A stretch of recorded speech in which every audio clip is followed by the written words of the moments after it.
Chapter 44:16. Arbor stole a glance at him with a serious expression on his little face.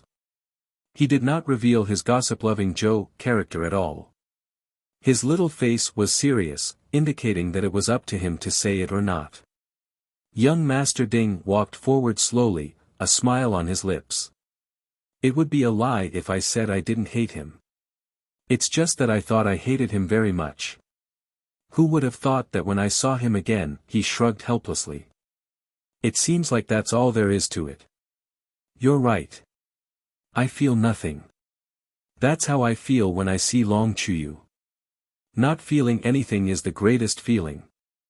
Arbor glanced sideways at young Master Ding, wanting to say something but hesitating. Why?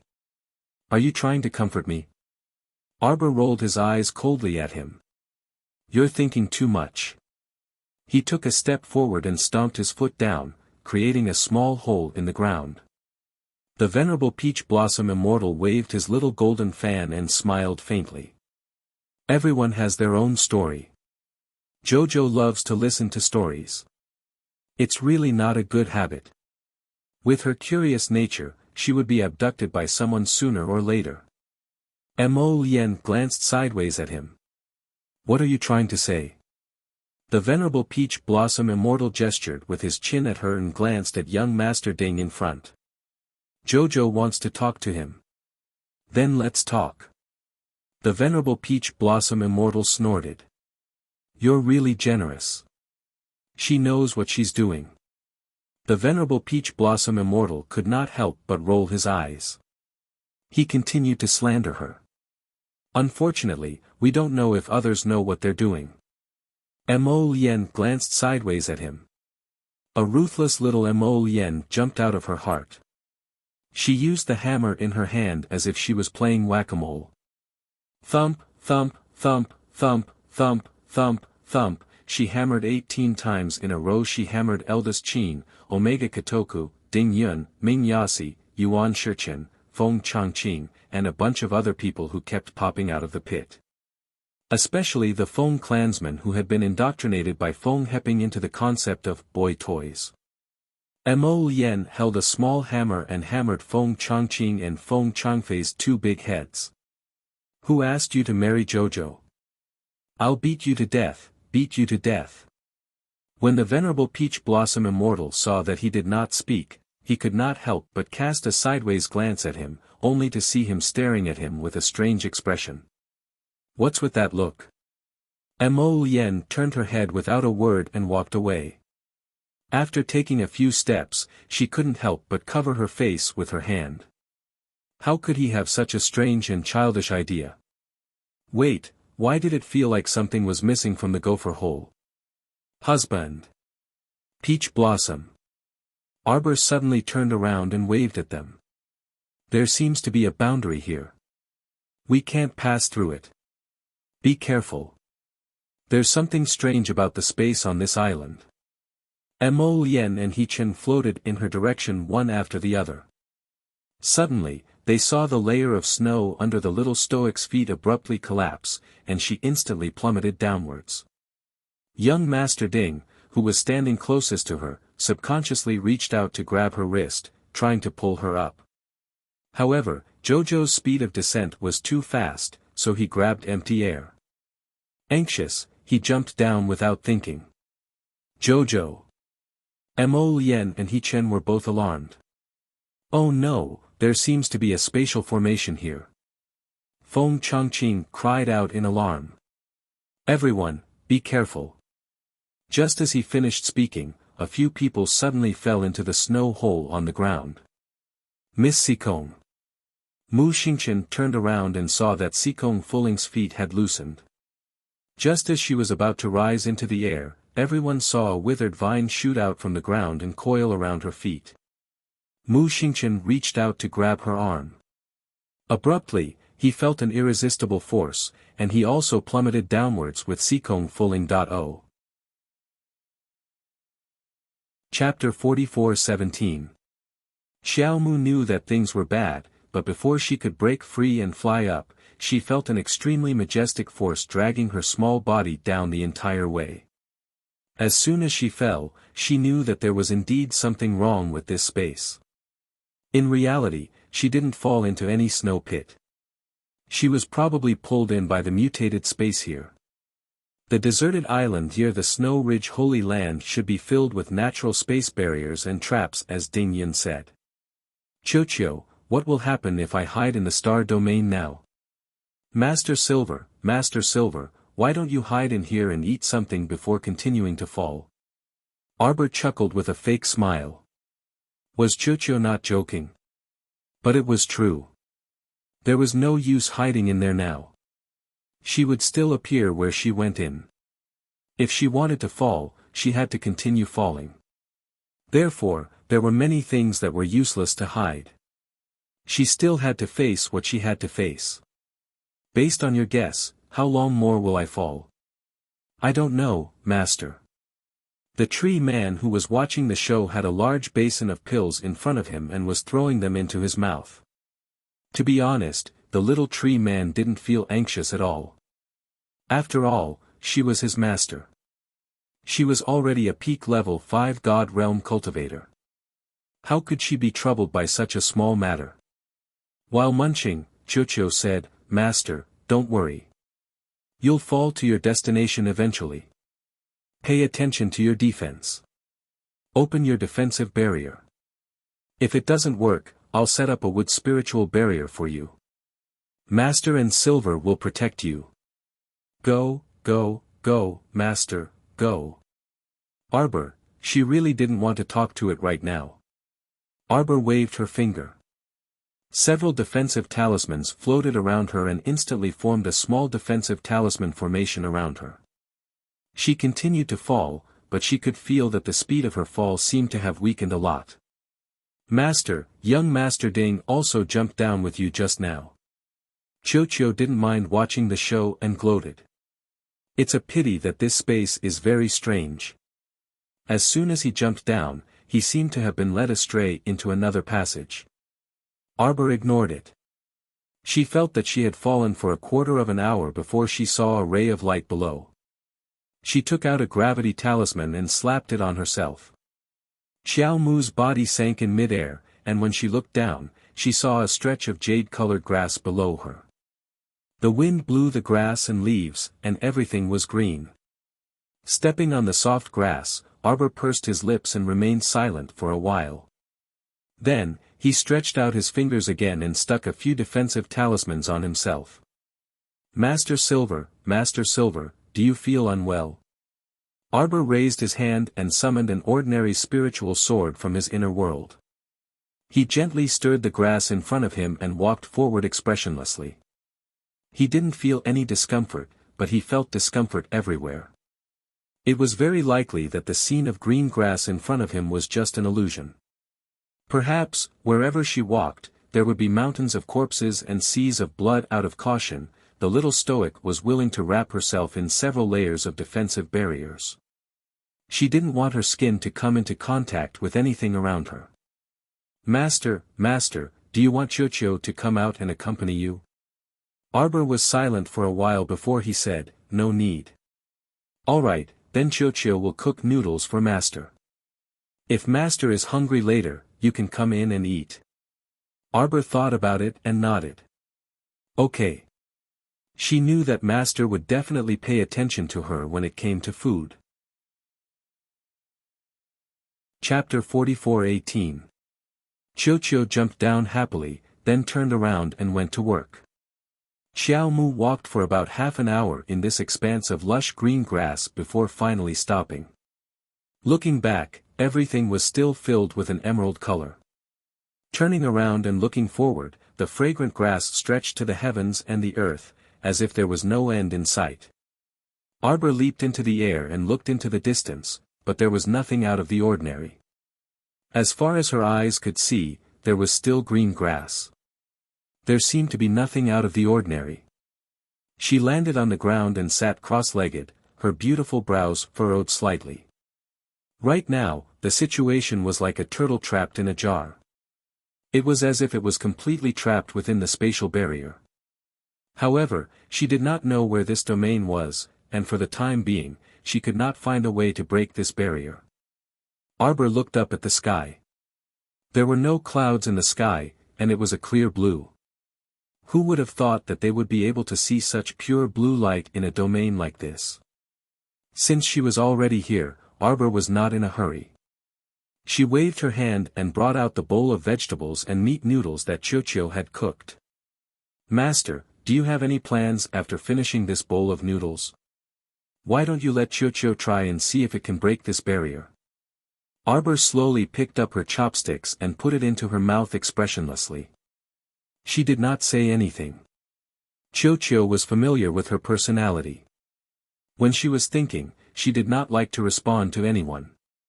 Thus, she said to herself, "Just now, the great crown prince and his excellency Hichin contacted me, but I could not drag them in directly.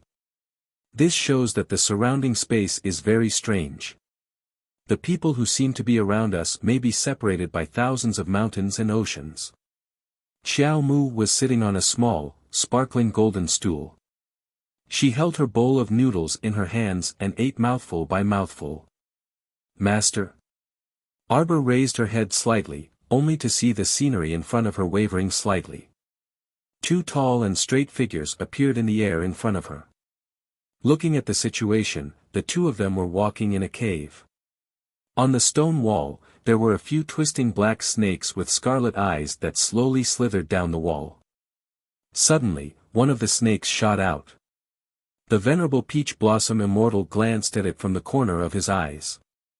With a flick of his finger, a stream of energy pierced through the snake's head and split it into two. Soon after, the shadow faded away. Like water ripples, it slowly rippled. Arbor's chopsticks paused for a moment before she continued eating her noodles. After finishing the broth, she tossed the empty bowl to Chocho. "Master, Master, the Crown Prince is with the Peach Blossom Immortal Venerable. You don't have to worry." Arbor said expressionlessly, "When have I ever worried about them?" "Then why didn't you say anything earlier?" Chocho said, feeling wronged. She thought that her master was in a bad mood because she was separated from the Crown Prince and was worried about her husband. "That's because you are too noisy." "I don't want to talk to you," Arbor said bluntly. Chocho was immediately speechless. Could it be? Was it being despised by its little master? Arbor put away the small golden stool she had prepared and stood up. She patted the non-existent dust off her clothes. The defense talisman array covering her body was faintly discernible, its talisman power seemingly about to dissipate. Arbor did not hesitate to slap a few more defense talismans on herself and walked forward. "I don't know when this will end," Chocho said softly. Chocho said in a small voice, "Master, why don't we burn all the grass here and see? Can you burn this area?" Arbor said indifferently. "We don't even know how big this place is." Chapter 44:19. What should I do if my power runs out after burning halfway? Feeling stifled, Chocho shut its mouth. A moment later, it said, Then what should we do, Master? We'll take it one step at a time." Xiao Mu indifferently looked ahead. With a flick of her sleeve, a large swarm of poison-tailed butterflies flowed out from between her fingers and scattered in all directions. At the same time, Mo Lian and Yuan Shichen were also standing in the cave, gazing with deep eyes at the phantom that appeared in midair for an instant and then disappeared immediately. They watched as Arbor released a swarm of poison-tailed butterflies to search for the barrier. The two of them exchanged a look. "What do you think is strange about this space?" "Everything is strange." Yuan Shichen put away his little golden fan and turned to wink at Mo Lian. But the way Jojo expressionlessly ate noodles just now was so interesting. Mo Lian stepped forward without another word, not even bothering to roll her eyes at him. "Your sister is really a weirdo." Sikong Fuling held a meat bun in one hand and fiercely tore into it. She often carries hot soup and hot noodles in her personal inner world. She doesn't forget to bring enough food when she comes out for training. Sikong Fuling was currently sitting cross-legged on a round log and chewing hard on the meat bun in her mouth. Compared to my sister, I think you're also quite a weirdo. Mu Xingchen stood on the other end of the log and gazed at the bubbling blood pool around them. You can actually eat a meat bun in this kind of blood pool and sea of corpses? If you're not a weirdo, then what are you? Heh. Sikong Fuling directly swept away a withered white claw that was clinging to the log with the hilt of her sword. How am I a weirdo? She looked down at the bun in her hand. What do you think these surroundings are? I'm telling you, they're all illusions. The smell of rotting corpses you smell and the blood pool and sea of corpses you see before you actually don't exist. To put it bluntly, this space is just for us to imagine for ourselves. Whatever you imagine will appear around you. In addition, you saw that expressionless face just now because you were thinking about her. That's why she appeared in front of us. In fact, she is isolated in another sealed space, which may be thousands of miles away from here. As he spoke, bubbles suddenly appeared in the blood pool. Suddenly, a few blood crocodiles with their mouths wide open jumped out and bit at the logs under their feet. Mu Xingchen was startled. His long sword flew out from his conscious with a whoosh and immediately chopped off the head of a blood crocodile. Sikong Fuling's attack was not weak either. In a flash, she stabbed the other blood crocodile back into the pool of blood that was seething with flowers of blood. My mother! Sikong Fuling wailed. Mu Xingchen couldn't help but roll his eyes. So may I ask, Miss Sikong, what exactly were you thinking when you came in here? He had already said that the surrounding environment was an illusion created by his imagination. Why couldn't he control his unrestrained thoughts? My heavens, my heavens! Sikong Fuling exclaimed, in all honesty, I didn't think of anything at all. I really wasn't thinking of anything just now. Sikong Fuling suddenly felt her hair stand on end. She turned her head in unison with Mu Xingchen and saw a sinister dragon head emerge from the rippling pool of blood. Mu Xingchen exclaimed in shock, You!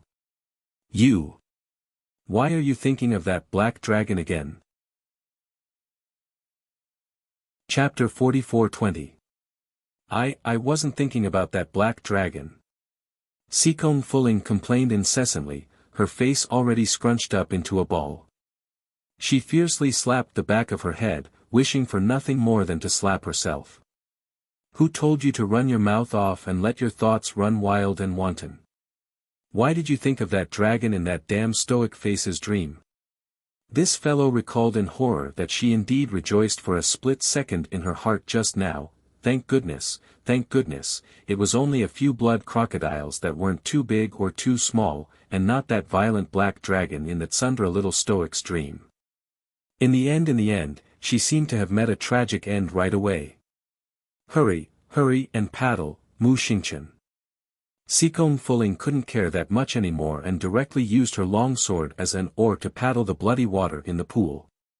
However, the log seemed to have suddenly lost control and kept spinning back and forth in the center of the bloody water.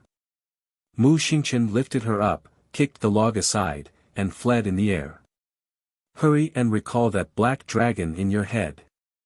Are you stupid, Mu Xingchen? Sikong Fuling was so angry that she repeatedly kicked her legs while being carried in his hand.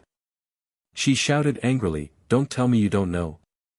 Summoned things can't disappear unless it's destroyed. Roar.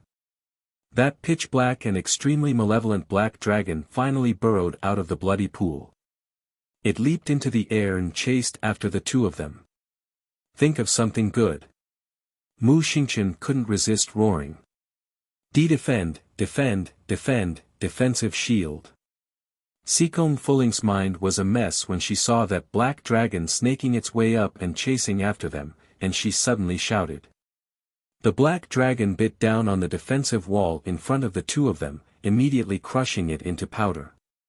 Why is this defensive shield so unreliable? Sikong Fuling hugged Mu Xingchen's arm and exclaimed in astonishment. Because this isn't a defensive shield you summoned at all, Mu Xingchen said helplessly. This was merely a defensive boundary he set up, so it naturally couldn't withstand a single blow from a holy beast. I understand. Mu Xingqian pulled her up and shouted, hurry and run.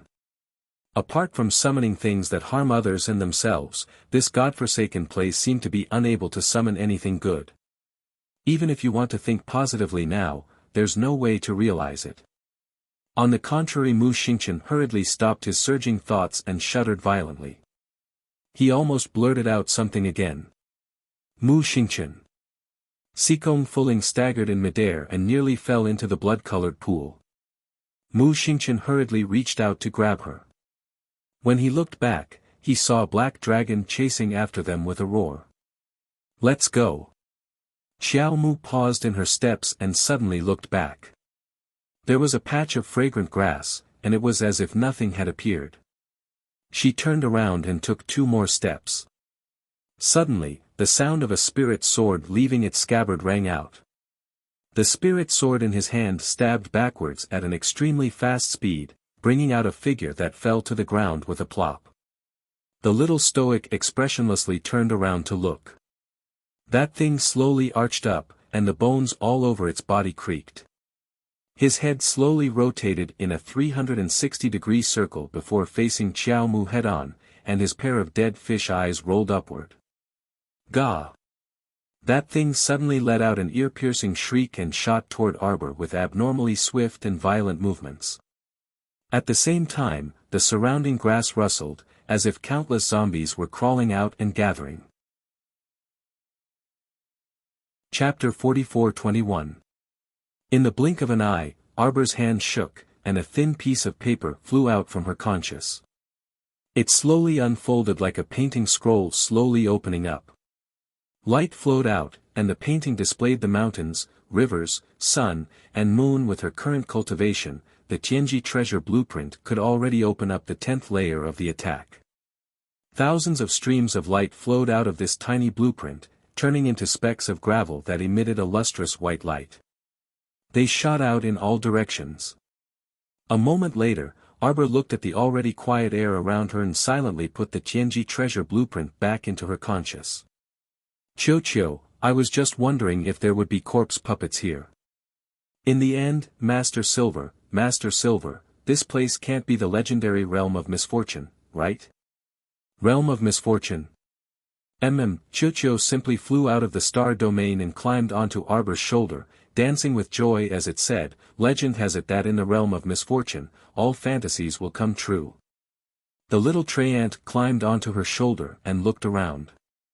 But generally speaking, after entering the realm of misfortune, everything you see before you is an extremely terrifying place. Master was indeed quite a weirdo. From the moment she entered until now, apart from the batch of corpse puppets she had imagined, which the Tianji treasure blueprint took care of in a matter of minutes, she really did not encounter any other dangers. Moreover, in front of her, the sky was clear and green. No wonder it did not associate this place with the realm of misfortune at first. How can we leave this realm of misfortune? Arbor asked straightforwardly. Since the little tree ant knew what the hell this place was, it should have a way to deal with it. Qiu scratched its head and giggled. It's extremely difficult for others to get out. But if Master wants to get out, it's really too easy. Speak. Master, you can refine this realm of misfortune. Arbor's eyes flickered. Is that really possible? Yes, of course it's possible. Qiu nodded with a grin. Once Master refines it, the space barrier here will immediately be broken. At that time, everyone will fall out of the realm of misfortune. Arbor nodded, not fully understanding. Judging from Qiu's words, Jojo's Lotus, Yu Jichen, and the others should have also entered the realm of misfortune, but they were separated by this mystic realm. If the secret realm was refined, they would naturally be released. Without saying a word, Arbor waved his hand and laid out a blanket. He sat down cross-legged and slowly closed his eyes. Divine power from all directions gathered toward her and quickly enveloped her entire body. This wasn't Arbor's first time refining a mystic realm. This level of refining was already a walk in the park for her. As such, he quickly got into the zone right from the start. Even Qiuqiu was a little taken aback. Master Silver was so formidable. Previously, when refining the mystic realm, there had been at least a period of preparation. But now he did not need to expend any effort at all and directly started. At this moment, young Master Ding was standing on an abandoned hill with a frown, looking up at the mirage in the starry sky. He did not know what the little fellow was doing. A large wave of corpse puppets had been destroyed by the Tianji treasure blueprint just like that. Now, she was sitting on the ground as if nothing had happened. Was it because she had overused the divine power she had injected into the Tianji treasure blueprint just now? Young Master Ding could not figure it out no matter how much he thought about it. He realized that the mirage in front of him was slowly disappearing. Chapter 44-22. What's Jojo doing?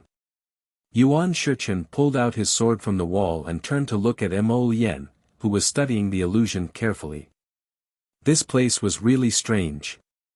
It did not allow them to meet Jojo, but it allowed them to see Jojo's movements from time to time.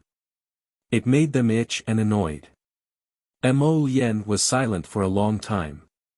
The venerable Peach Blossom Immortal walked over impatiently and pushed him. What's wrong?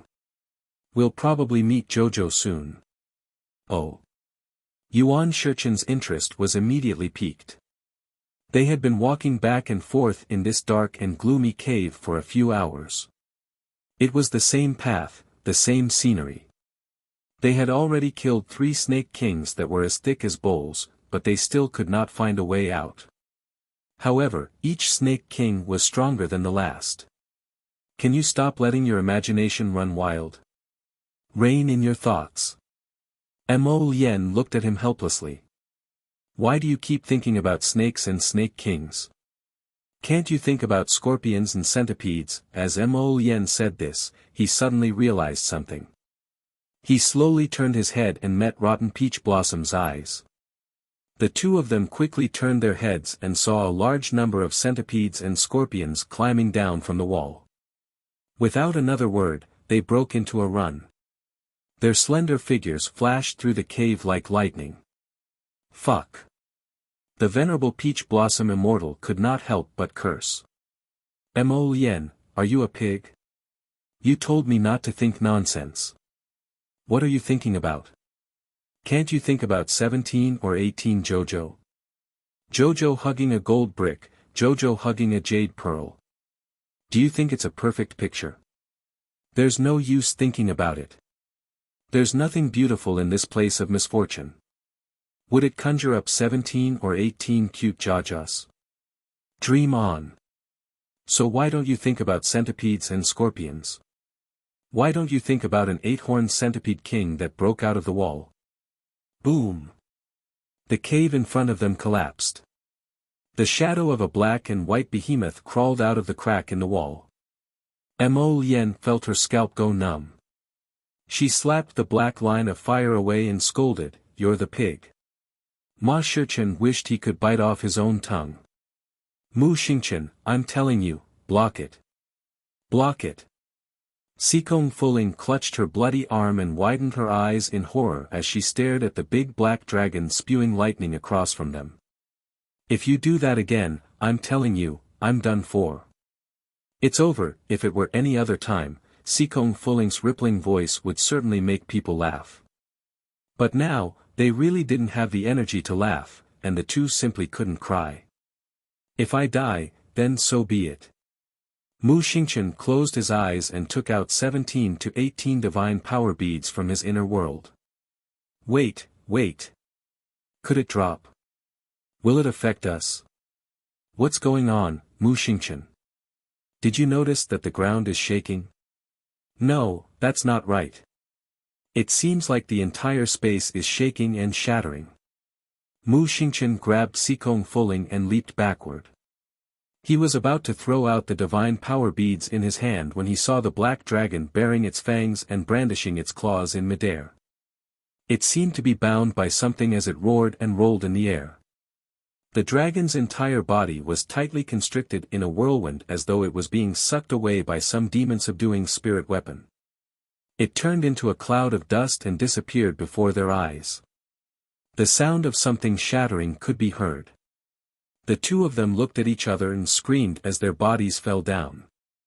Arbor caught a pitch-black round heart of misfortune when he heard a chuckle behind him. Jojo. Chapter 44-23.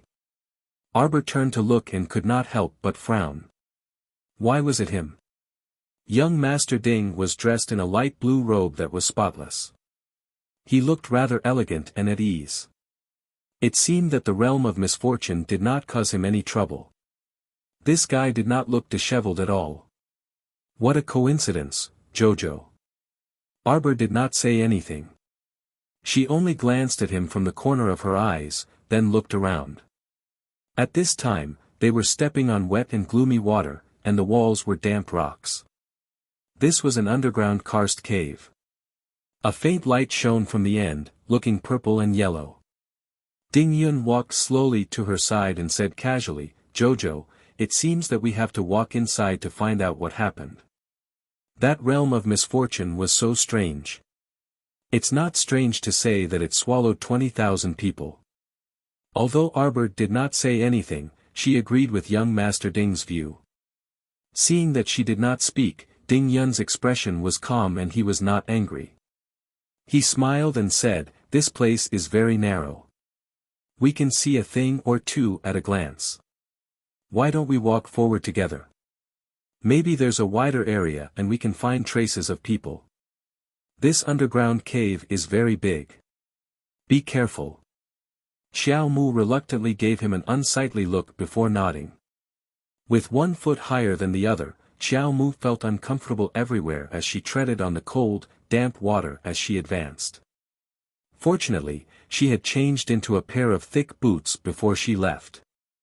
Otherwise, her feet would be soaked and she would feel even more uncomfortable. The further they walked, the wider the area before them became. This karst cave looked very deep. There were stalactites of different shapes hanging from the ceiling. Some of them were especially sharp. When Ding Yun walked over, he almost accidentally tore his sleeve. In such a dark and damp place, Arbor had goosebumps all the way. She hated this kind of gloomy and cold environment the most. It made her have a trace of bad memories. The dungeon was just this dark and damp. There was also a lingering stench in the air. Jojo, do you want to rest for a while? Ding Yun stopped and turned back to look at her. The little girl seemed to hate this place. He could tell from her expression of disdain. Rest? It was wet everywhere. Who would want to rest in such a damned place? Arbor shook his head. Let's go. Young Master Ding nodded and continued forward with her. After walking for a short distance, he saw a black shadow flashing at the end of the cave. Then, it disappeared without a trace. Ding Yun stopped and turned to look at the expressionless Arbor. There seems to be something. Jojo silently slapped a few more defensive talismans on her body and opened her eggshell defensive artifact. That's right, this eggshell-like spiritual weapon had been improved by Prince Mo not long ago. Now, not only was it more durable and sturdy, the amount of divine power needed to use this defensive divine weapon was also greatly reduced. Ding Yun turned back to look at her. He suppressed the smile that slipped to his lips and coughed lightly. Don't worry. Someone is probably just pretending to be mysterious. Arbor gave him a, I seem to be worried, look and silently clenched the spiritual sword in his hand. The two walked forward for less than a quarter of an hour. The sound of flowing water entered their ears. A black shadow suddenly slid down from the pitch-black stone wall and quickly pounced on the two of them. Ding Yun immediately stepped in front of Arbor and grabbed the other's shoulder with lightning speed.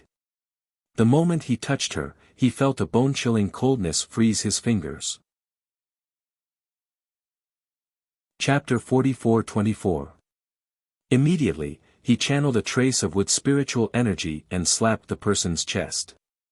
With a crack sound, the thing's head seemed to droop, as if it had been fractured. If it was an ordinary person, they would be finished immediately after being slapped by young Master Ding, and would not be able to do anything else. However, it was obvious that the thing in front of them was not an ordinary person. A series of bone-cracking sounds could be heard, and in the dark and silent cave, it was somewhat hair-raising.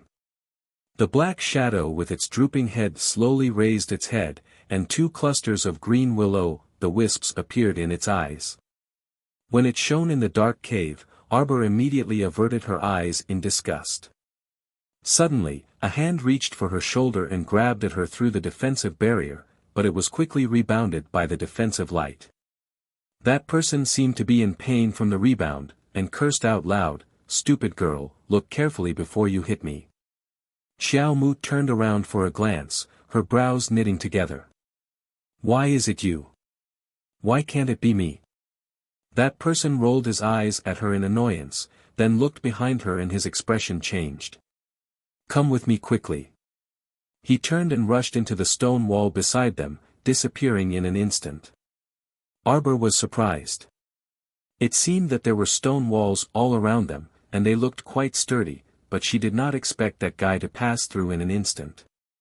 "Jojo, let's go." Ding Yun called out to her. Arbor came back to her senses, and the sound of wind brushed past her ears. She instantly looked up. She saw a dense mass of 30 to 40 ghostly things with flickering eyes on the stone wall, one after another. Some were hanging on the stalactites, while others were lying on the ceiling of the cave. Suddenly, they let out strange howls, climbed down from above, and pounced on them. The 2 of them made a prompt decision and threw themselves into the stone wall beside them, and passed through it in a flash. The scene in front of them stunned everyone. They saw tens of thousands of people sitting in a spacious place that looked like a drill ground. If it were not for the dark surroundings, and the dripping of water from the stone walls, Arbor would have almost thought that they were in a martial arts drill ground. In front of them were rows upon rows of silent soldiers. All of a sudden, their eyes swept over the 2 of them. Arbor and Ding Yun both crashed into this large military field. Their very sudden appearance naturally attracted a lot of attention. Everyone was sizing them up, and they were naturally sizing them up as well. Arbor's heart skipped a beat. The soldiers sitting in a row had their hair tied into a braid. They wore black jackets and knee-length fur skirts. Their attire was so unique that it was naturally the special taste of the people of the underworld region. "Why are you here again?" Akir had just opened her mouth to retort when Yasi, who was standing beside her, swept a glance over her. "Shut up." Ali rubbed his wrist that hurt from the defensive block and grumbled repeatedly, "Eldest brother, you don't know, but when I went out to bring them in just now, my hand was shaken by the little stoic's defensive light." "Why did you go and grab her for no reason?" Minya said indifferently. "You're asking for trouble."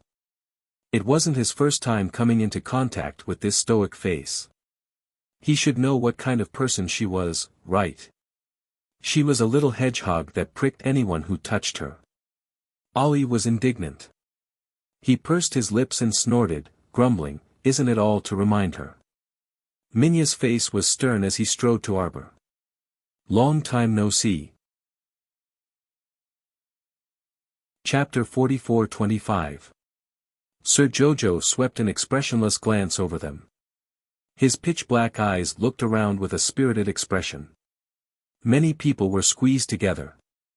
There were at least 10,000 people in the entire, large field. "You guys?" Ming Yasi followed her gaze and looked around. "We were originally planning to gather here and rest for a while before informing you. Indeed, this place wasn't far from the Lishan Island they'd originally booked. Most importantly, it was difficult to sail the ship due to the fierce winds and torrential rain that day." Ali pursed his lips. "Big Brother said that we should take shelter on the island."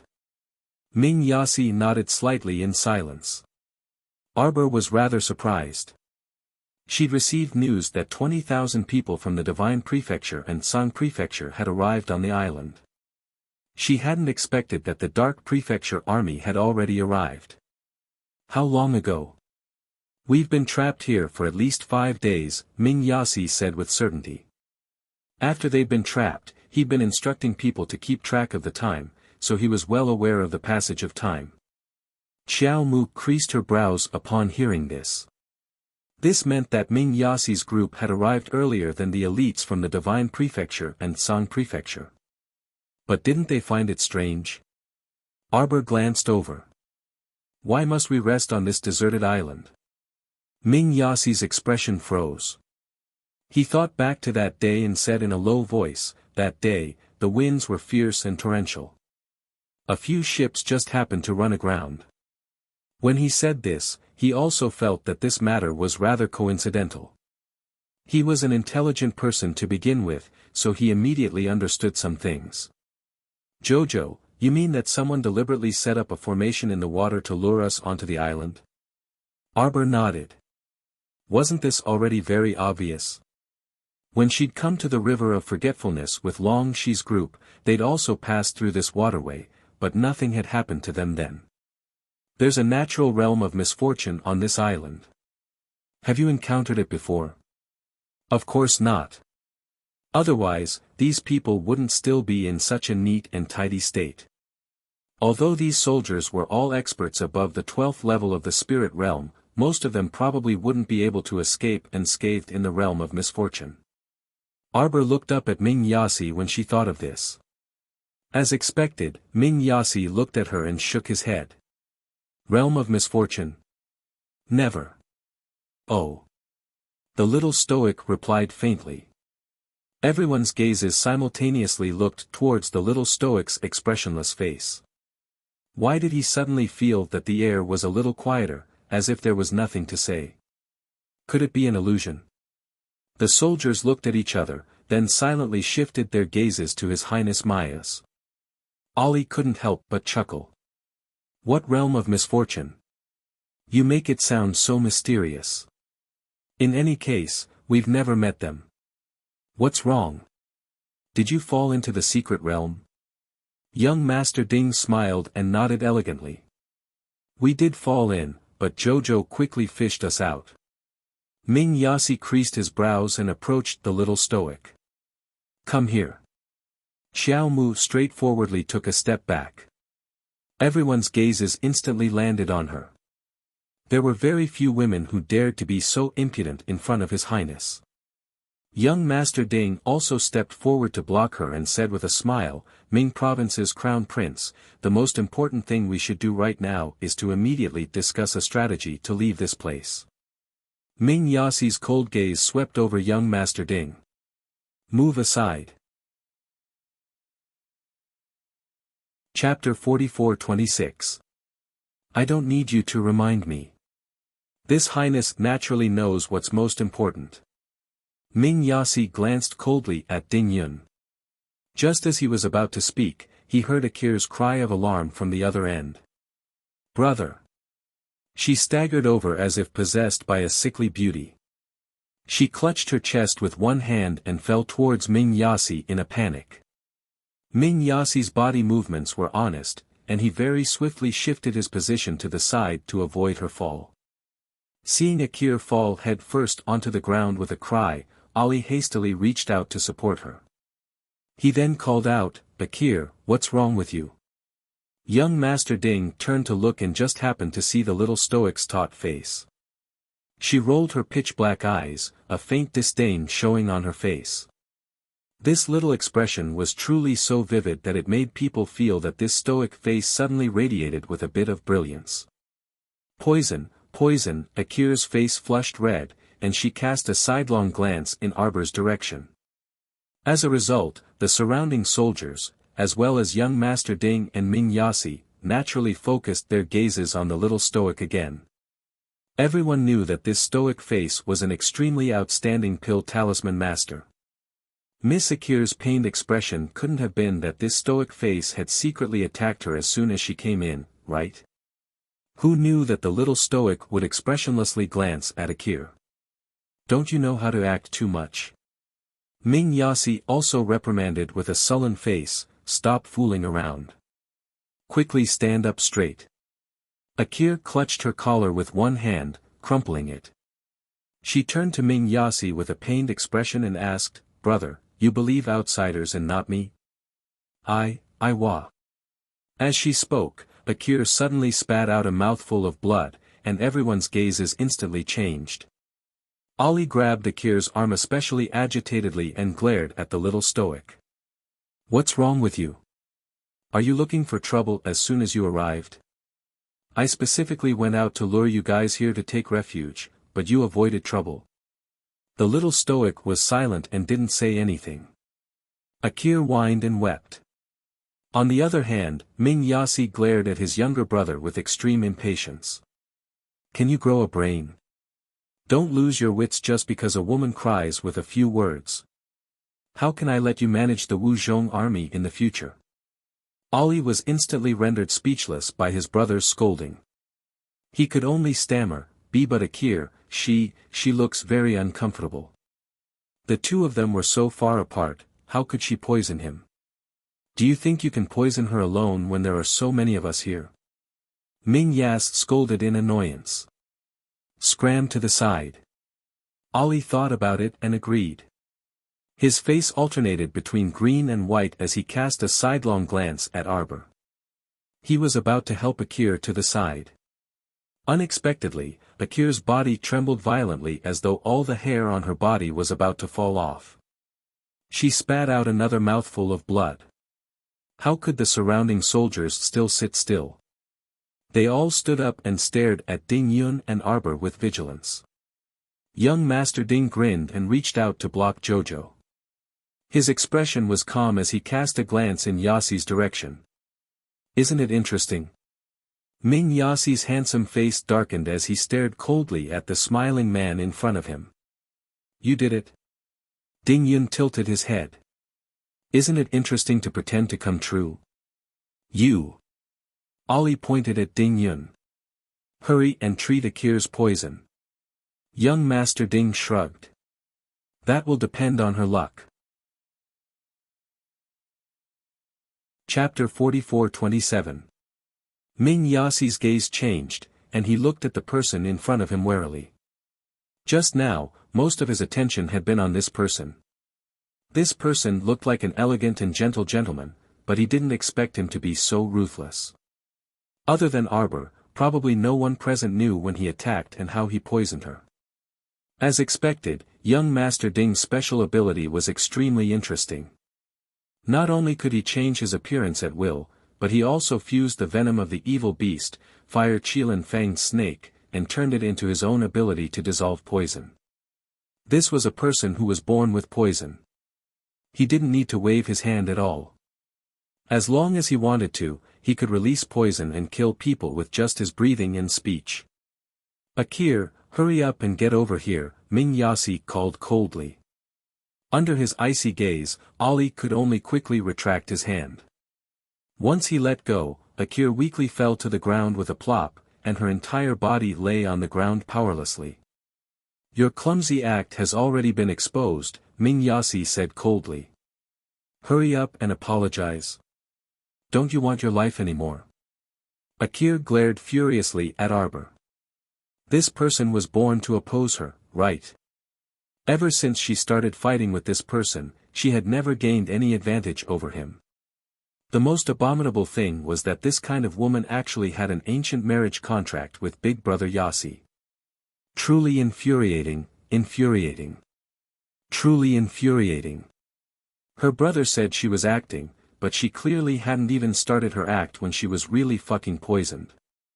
Gazing at Arbor's infuriating exquisite stoic face, Akir pursed her lips as if she found it difficult to speak, and a mosquito-like voice came from her throat. "So sorry." A wave of fury assaulted Akir's heart. Why did she have to lie here and apologize in a battered and exhausted state while the other party looked down at her with an indifferent gaze from above? His gaze was as if he was looking at something filthy, and it made Akir's heart burn with rage. Her anger burned endlessly. Arbor walked out of the crowd.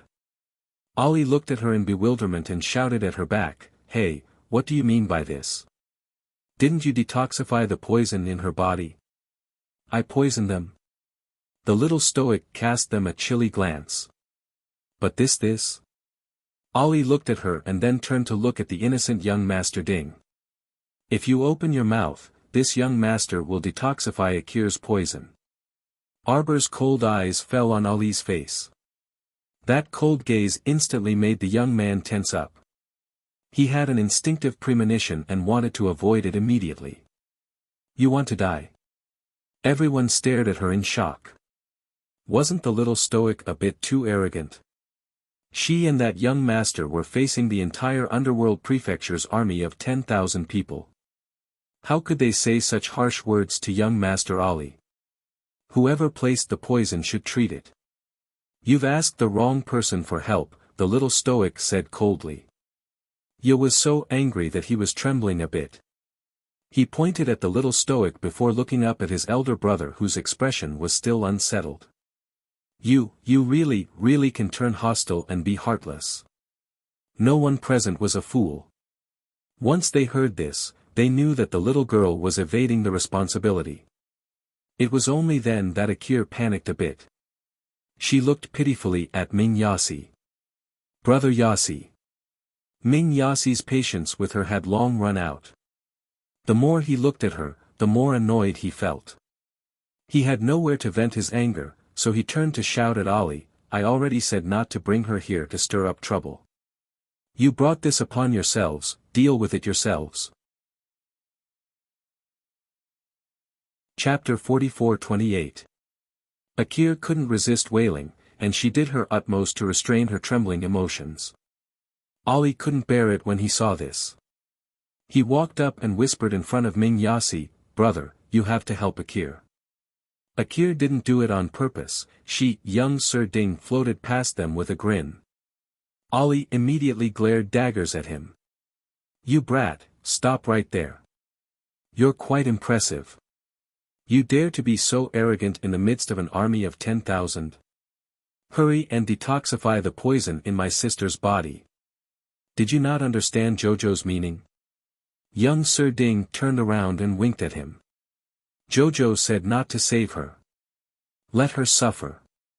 Ollie was so angry that his lungs were about to explode. When did the little stoic say this? Can't you tell? Jojo's every breath from head to toe and that icy expression on her face are all saying this, young Sir Ding answered very naturally. Ollie turned to look at Ming Yasi. He didn't say anything, but his gaze also seemed to reveal the same meaning. Only you guys can understand the little stoic's thoughts. He doesn't know anything, right? Ollie rolled his eyes and took a deep breath. Just as he was about to walk towards Arbor, he heard a loud rumble coming from the wall beside them.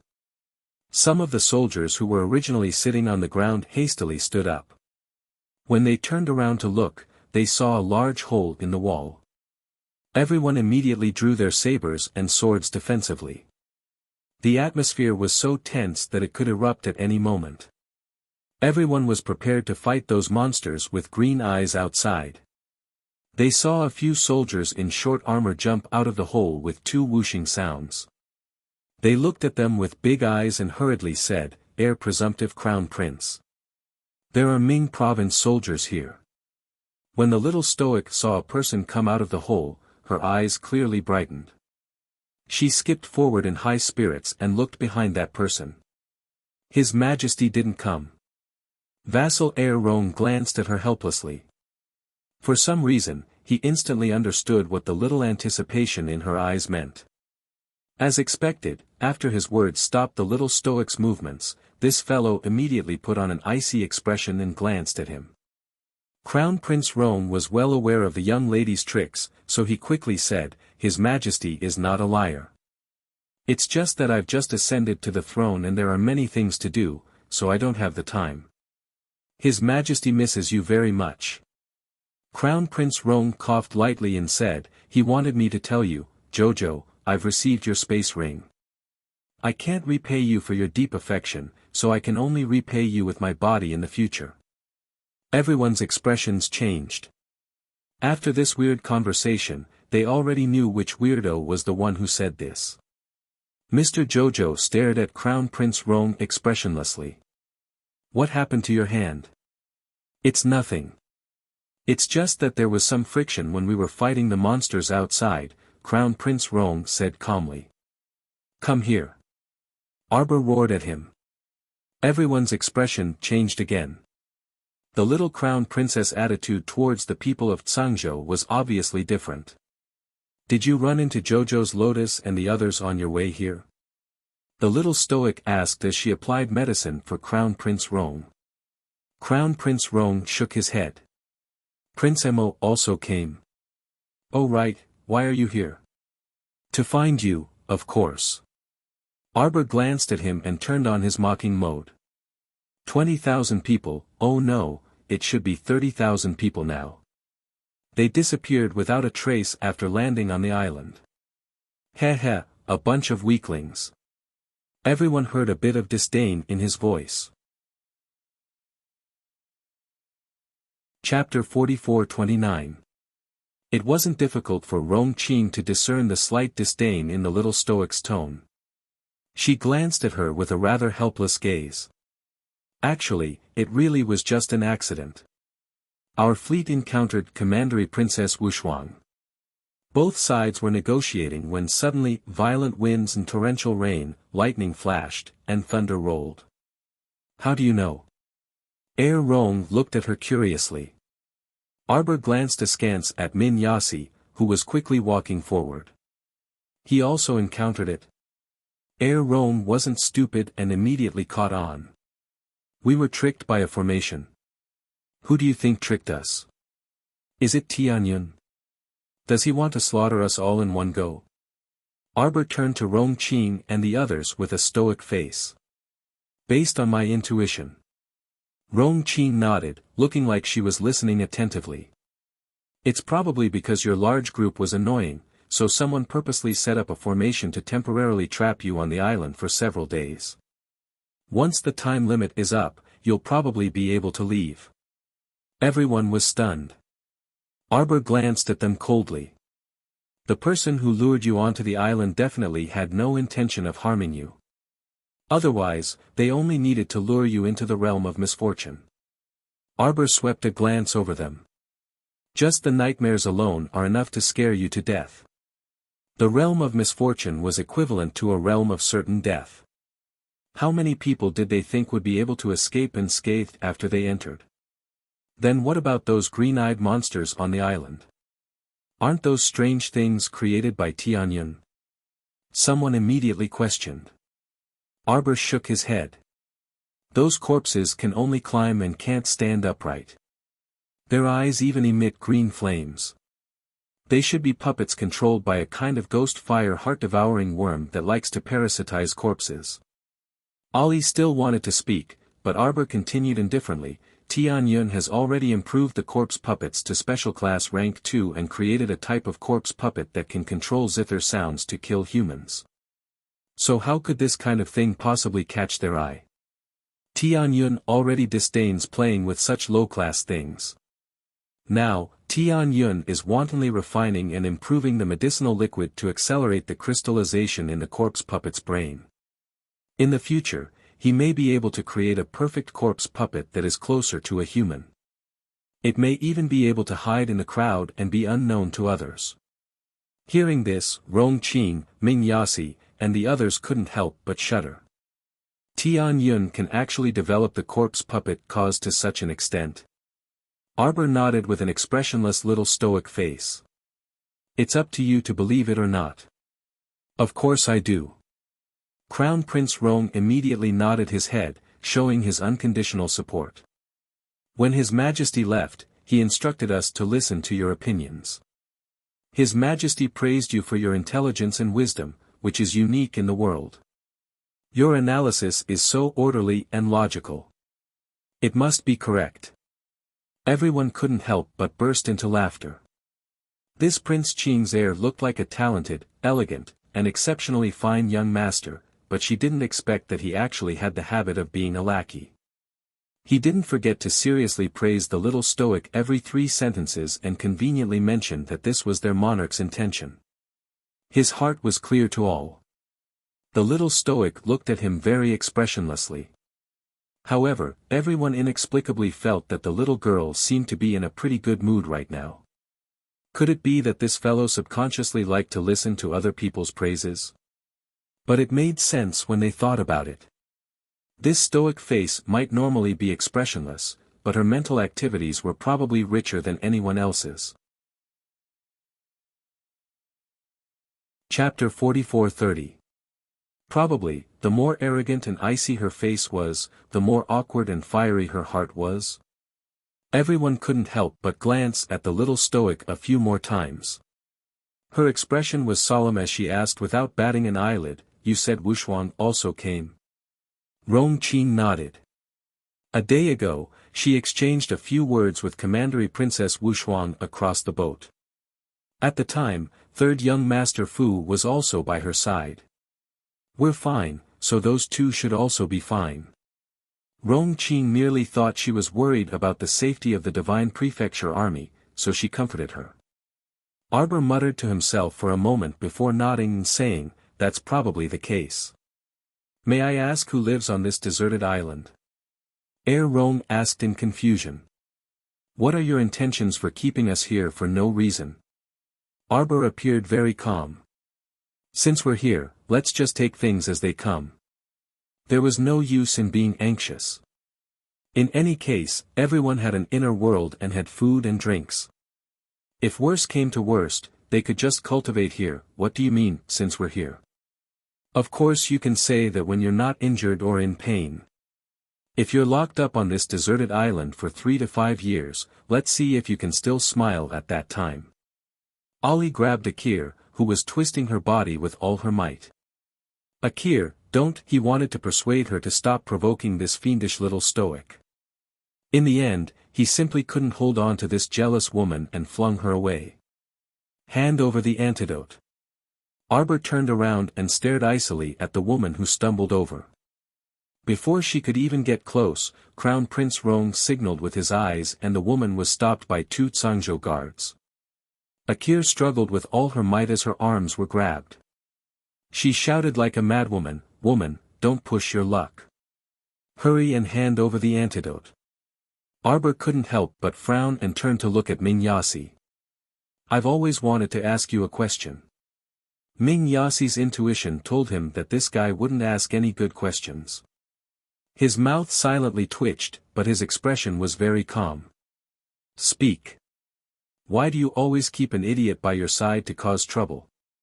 Doesn't this show off your intelligence?" Ali's eyes couldn't help but widen. You. How could he speak like this without giving Akir any face? Akir understood the meaning in her words. She bared her fangs and brandished her claws as she angrily said, "What did you say? You woman, how dare you?" Minius turned a deaf ear to Akir's shouts. He glanced at Arbor and said seriously, "Would you abandon your younger siblings if they were stupid?" Arbor thought about it and shook his head. "No." Ming Yasi shrugged helplessly. "But I will beat them up and reform them." The little stoic answered very smoothly, and her expression was even deadpan. "If there's no use beating them once, then beat them once every day. If that doesn't work, then I'll beat him up 3 times a day." Everyone was speechless. To be honest, being your sister-in-law might be quite tough. Ali's expression twitched slightly, and his entire face twisted strangely. Inexplicably, Ming Yas couldn't help but laugh. Suppressing the laughter that was about to slide down his lips, he nodded and said, "What do you mean?" "You may begin." Everyone, Rong Qin coughed lightly and led the group of Zhangzhou guards to silently retreat a dozen or so steps, leaving an empty space for Ming Province's crown prince to do as he pleased. Ming Yasi helplessly glanced at Arbor before raising his hand slightly and saying, "Guards." 2 Ming Province guards immediately arrived behind His Highness. Their expressions were very serious, but they also carried a faint trace of apprehension as they sneaked a glance at the little stoic. Chapter 44:31. "Brother, what are you doing?" "Brother." Akir was terrified and uneasy. She vaguely sensed that something bad was about to happen. Ah! Sure enough, when the two Nether Province guards used rods to lift her up and pin her to the ground, Akir finally sensed that something was amiss, and her body started to tremble slightly. Her big brother Yassi actually ordered people to beat her with rods in public. It wasn't that she couldn't withstand those rods with her cultivation, but she truly couldn't bear it. Big brother. Ali also jumped in fright and hastily went up to plead for leniency. Big brother, Akir knows she was wrong. Can't you spare her this time? Yassi swept him a glance with an indifferent expression. Do you still want to save her? The little stoic had already spoken. How could she be satisfied if he didn't give her a good beating? Relent and save her. Ali glanced at Yassi oddly. His lips moved for a long time, but he couldn't spit out a single word. On the other side, Akir's mournful screams had already resounded loudly. Yassi glanced at his younger brother considerately. There's no harm in saying what you want to say. Big brother, you didn't really listen to the little stoic's slanderous words, right? What, 1 beating a day? If it didn't work, then 3 beatings a day.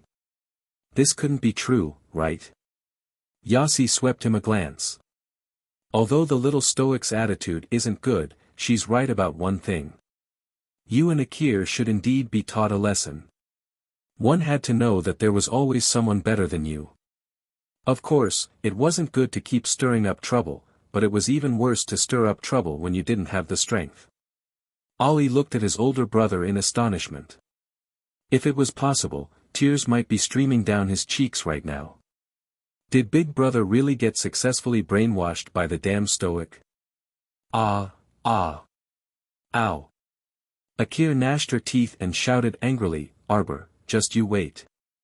I won't let you off MMPH. Before she could finish speaking, her mouth was stuffed with a dirty cloth strip. The Nether Province guard who stuffed her mouth noticed Akir's murderous gaze, and his hands started trembling. Unfortunately, there was nothing he could do. With just one look from the Crown Prince, a mere guard like him could only follow orders. On the other side, a trace of killing intent flashed past Arbor's eyes. Both Yas and Ali, who were standing beside her, saw it clearly and were startled. Ali didn't understand this girl, but Ming Yassi understood her too well. If it was too troublesome, she would personally solve the problem. Akir, this fellow, spoke without thinking, but she didn't know that she had reached a critical juncture of life and death. Don't worry, after we go back this time, I will send her to the northern desert to train her temperament and skills. She will never appear in front of you again. When Ali heard this, his face instantly turned pale. He turned to look at Akir, who also had a shocked expression, and hurriedly begged for mercy. Big brother, how can Akir go to a place like the northern desert? Everyone else can go there to train, so why can't she? Ming Yas glanced at him coldly. Akir was indeed extremely stupid. She still didn't know the principle that trouble comes from the mouth. He was saving her. He felt stifled just thinking about it. His sister-in-law was unreliable, and the little stoic was right. Education really had to start from a young age. Back then, when she courted death, he would beat her 3 times a day. He guaranteed that she would be obedient. Now young Master Ding floated to Arbor's side and glanced at her. Release. Sir Jojo swept him a glance before his gaze landed on Ming Yas's face.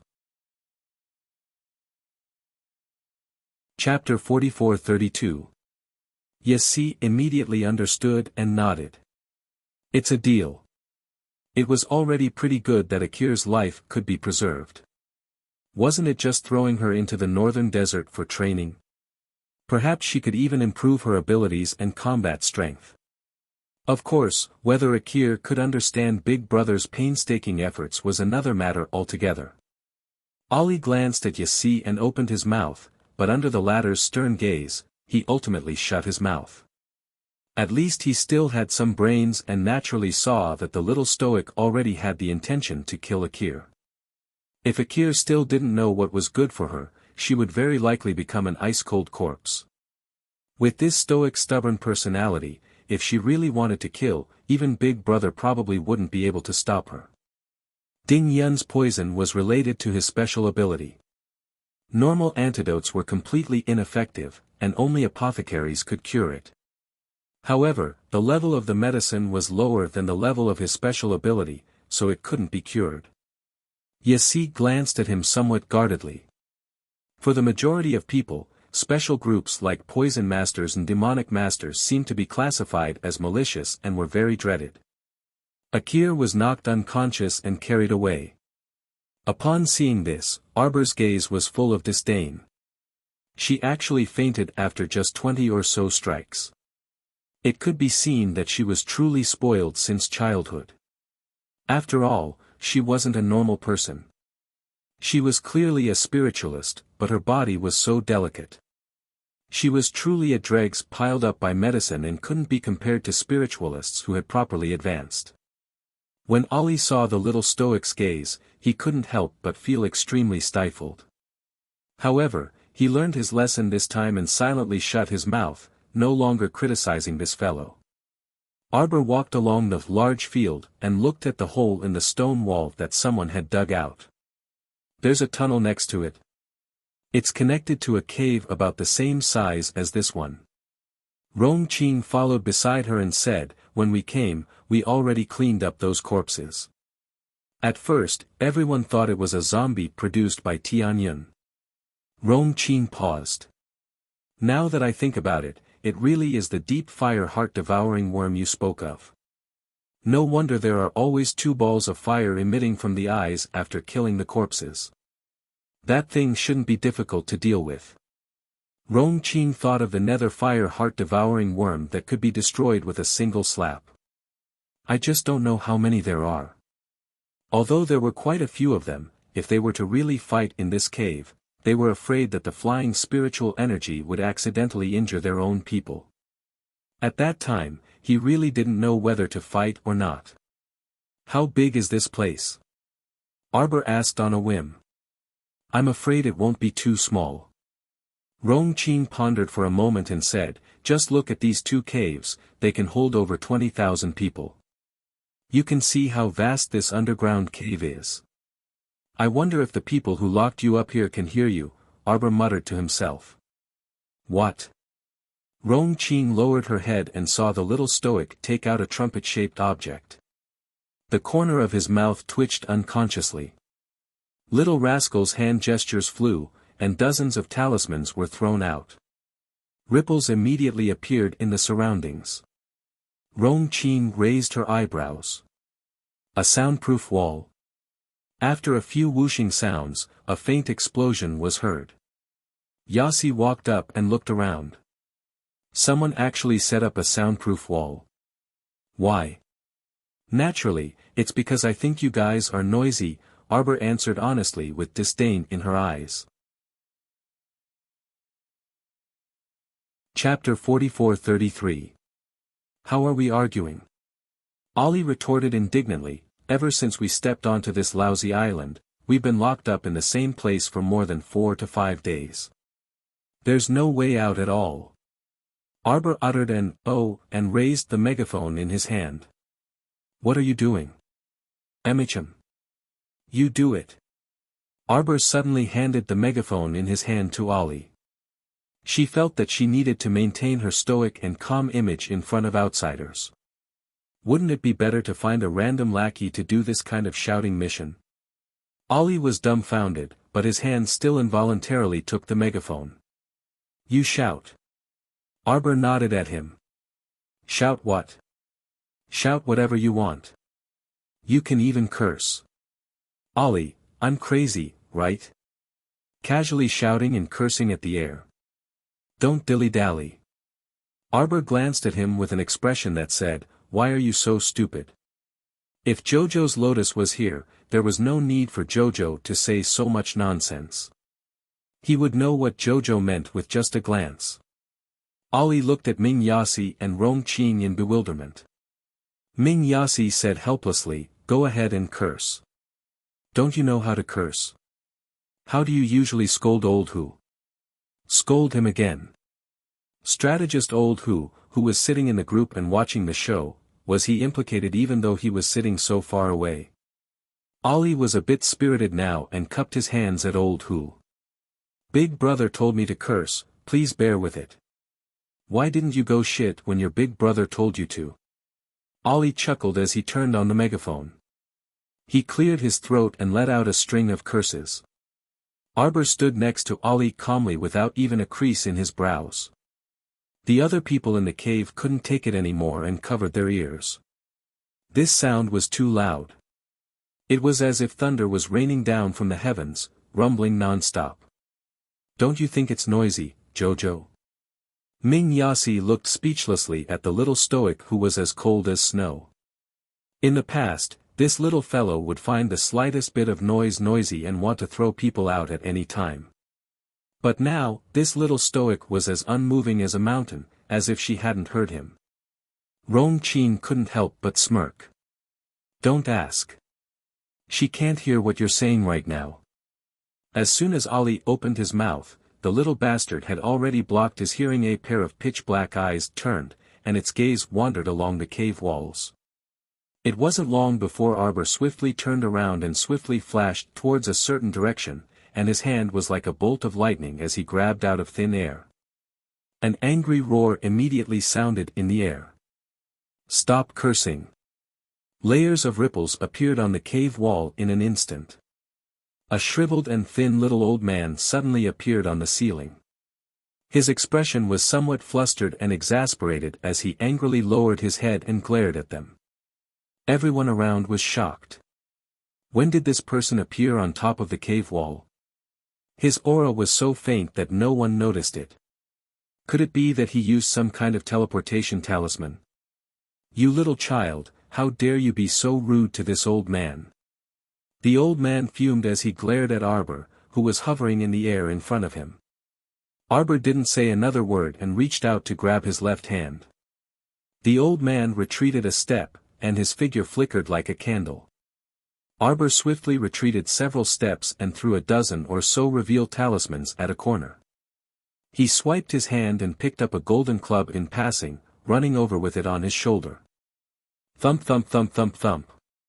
That bandit tyrant's skills were breathtaking. Arbor swung his golden club and smashed it against the wall. Chapter 44-34.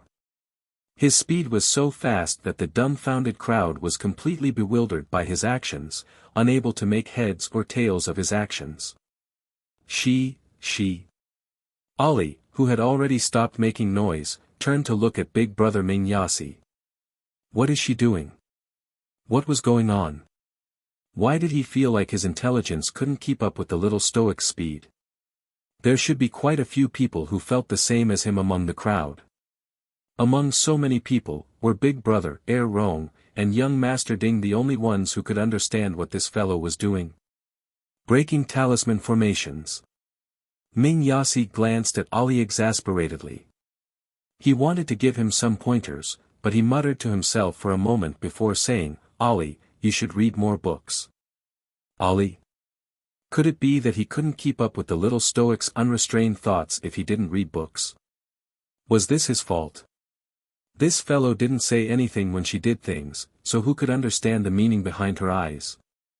After Arbor smashed the stone wall fiercely, the stone wall directly collapsed with a loud bang, and a pile of rubble slid down with a crash.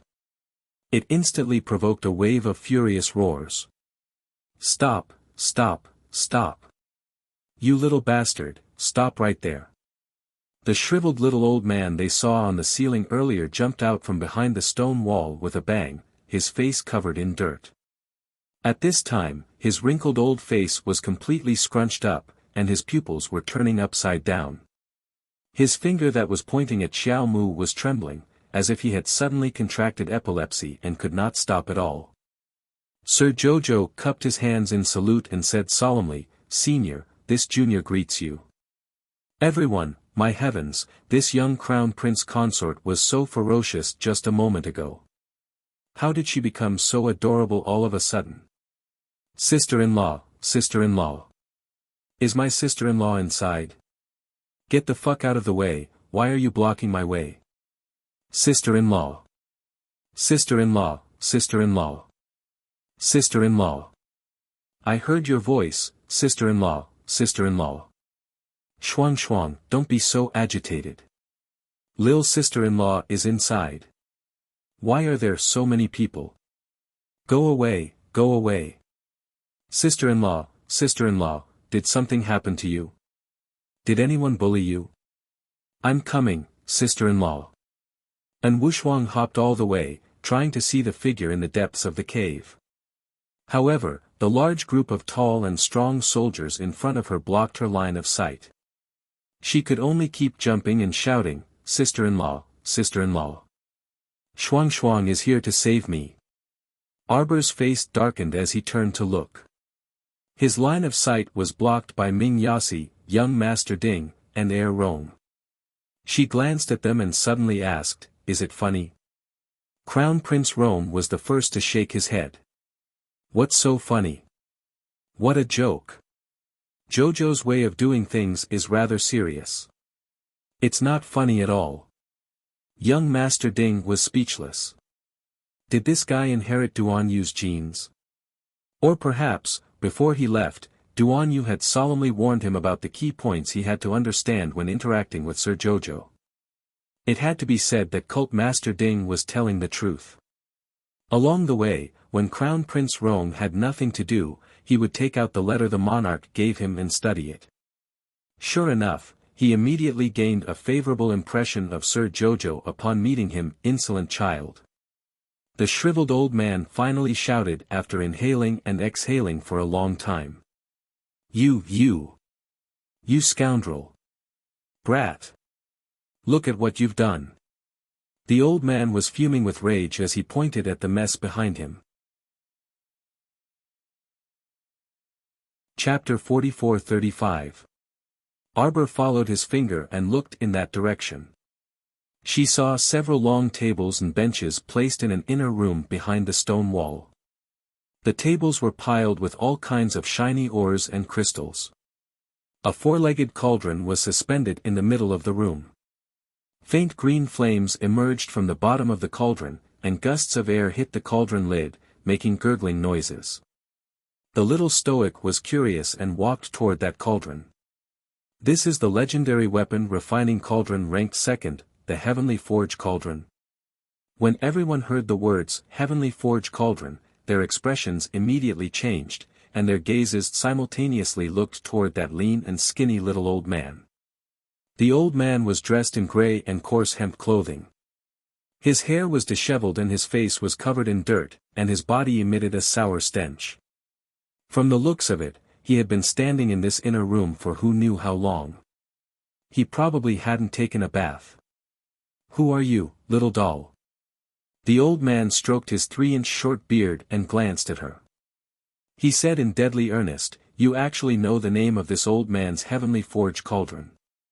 This old man has been in seclusion for many years, so I didn't know there was someone in this world who could recognize this old man's Heavenly Forge Cauldron. You are Senior Hao Guang, right? That's right. Hao Guang put on a gratified expression and stroked his short beard again, his expression easing for a rare moment. What is this little doll's name, and who is your master? Do you recognize Ancestor Xuanji? The little stoic asked indifferently. Her words were like a stone thrown into a lake, immediately causing people's moods to fluctuate wildly, creating layers of ripples. Hao Guang abruptly widened his eyes and looked at her cautiously. Who are you? I am Ancestor Xuanji's personal disciple. Arbor stood with her hands behind her back and got straight to the point. Her expression was extremely solemn, cold, and unsmiling. But it was this serious little appearance that made Ming Yasi, Rong Qing, and Ding Yun's lips twitch uncontrollably. They kept feeling that this little stoic in front of them was a bit like a quack. What? I am the second-generation head of the Xuanji school. The little stoic's serious face was unperturbed as she straightened her back and stood in front of the light. Arbor. Everyone suddenly realized that Senior Scattered Light's old face had changed a lot. His face was flashing with different colors, and it was very exciting. He was stunned for a few seconds before he snapped, "What did you say?" "I'm your second-generation sect master," Arbor continued expressionlessly. "Do you know seniors Chen Qi and Lu Zheng?" Hao Guang's body trembled slightly. Suddenly, he opened his small eyes wide. Looking at his shocked expression, his eyeballs almost fell out of their sockets. "Chen Qi. Lu Zheng. You really are you? The second-generation sect master of the Xuanji school?" If he had not come into contact with Chen Qi and Lu Zheng, how would he know their names? Moreover, the little girl's serious expression made him unable to think of anything else. With this kind of stoic face, she probably disdained to lie to deceive people. Besides, this matter couldn't be concealed for too long to begin with. Whether she was the second-generation sect master or not, he would eventually encounter Chen Qi and Lu Zheng in the future, and he would know after asking. "Do you have any proof?" Arbor thought for a moment. "I gave the name plates of your 103 first-generation disciples to seniors Chen Qi and Lu Zheng. Your name should be on them." Hao Guang's eyes widened. "You. I've already assimilated the Xuanji pill that ancestor Xuanji gave me," the little stoic continued to say in a shocking manner. She shook her head. "There's no other proof." Chapter 44-36. But at this point, as long as Hao Guang wasn't an idiot, he should know that the stoic face didn't lie to him. This fellow quickly changed his indignant expression and stared at Arbor with bright eyes. He cupped his hands in greeting and said, "Greetings, second faction master." The second-generation sect master, Lord Xiao, looked at him expressionlessly. "Tell me, why did you lock them up here?" Hao Guang hastily grumbled, his expression especially aggrieved and helpless. "Second faction master, this subordinate didn't want to do this. But a large group of them are making a racket. It's truly annoying." Ali's eyes immediately widened. "Senior Hao Guang, you really lured us ashore and imprisoned us because we were making a racket. But although we made a racket for a day or two, we will leave in the end. Wouldn't it be even more noisy if you imprison us on the island like this?" They weren't a bunch of dead people, so they naturally would do their best to find a way out. How could they not make a ruckus after going back and forth? Of course it can't be because of that senseless reason. Hao Guang glared at him grumpily and looked at the people standing around the little stoic as if she wanted to say something but hesitated. He turned to look at Arbor and said, "Second faction master, there's a reason for this. The Tianji mystic realm in the Snow Ridge Holy Land will open in a few days." That old man stroked his short beard and harumphed. "If these people accidentally step inside, humph, they will die without a doubt. One of the entrances is at the bottom of the sea where the formation is set up. I lured them ashore so that they wouldn't continue to dawdle there. If these people insist on staying there, I reckon they won't be far from death." Arbor glanced at him and said with a slight nod, "Many thanks. If these bumpkins really entered that mystic realm, they wouldn't be able to get help even if they cried for help. It would be a joke if the elites of the 3 provinces were scattered in a lousy mystic realm before they were assembled." Senior Hao Guang lamented, "Actually, there are at least 2 mystic realm entrances nearby. The one at the bottom of the sea is one of them. There's a realm of misfortune on the island, speaking of which, when I came out of seclusion today, I sensed that the realm of misfortune had disappeared for no reason. I don't know what happened." Hao Guang sighed with a perplexed expression. Young Master Ding silently glanced at the little stoic beside him. Just as the latter was about to speak, he heard a joyful cry. "Sister-in-law!" And Wuxia finally squeezed through the crowd and ran to her side with a cheer. "I didn't hear wrongly." And Wuxia tilted her head with a grin and quickly hopped up to her. "You're really here. It's great to see you." Princess Wuxia looked around her and asked, "Where is my eldest brother?" Speaking of this, Sir Jojo was a little angry. His little stoic face tightened as he said, "Your big brother has been running for a long time. We don't even know where he is now. Logically speaking, after the realm of misfortune was broken, Mo Yen and the venerable Peach Blossom Immortal should have been able to sense her aura. But now, the sapling also spread out its hands, indicating that neither of them had contacted it. Eldest brother is missing. And Wuxia was astonished. No wonder it was so strange. She knew it. If sister-in-law was here, how could eldest brother not be by her side? Sister-in-law, don't worry. I'll accompany you to find him. Princess Wuxia grasped in Wuxia's small hand. She looked at the old man in astonishment as if she had just realized that there was someone in front of her. This senior is... Chapter 44-37. This is Senior Hao Guang.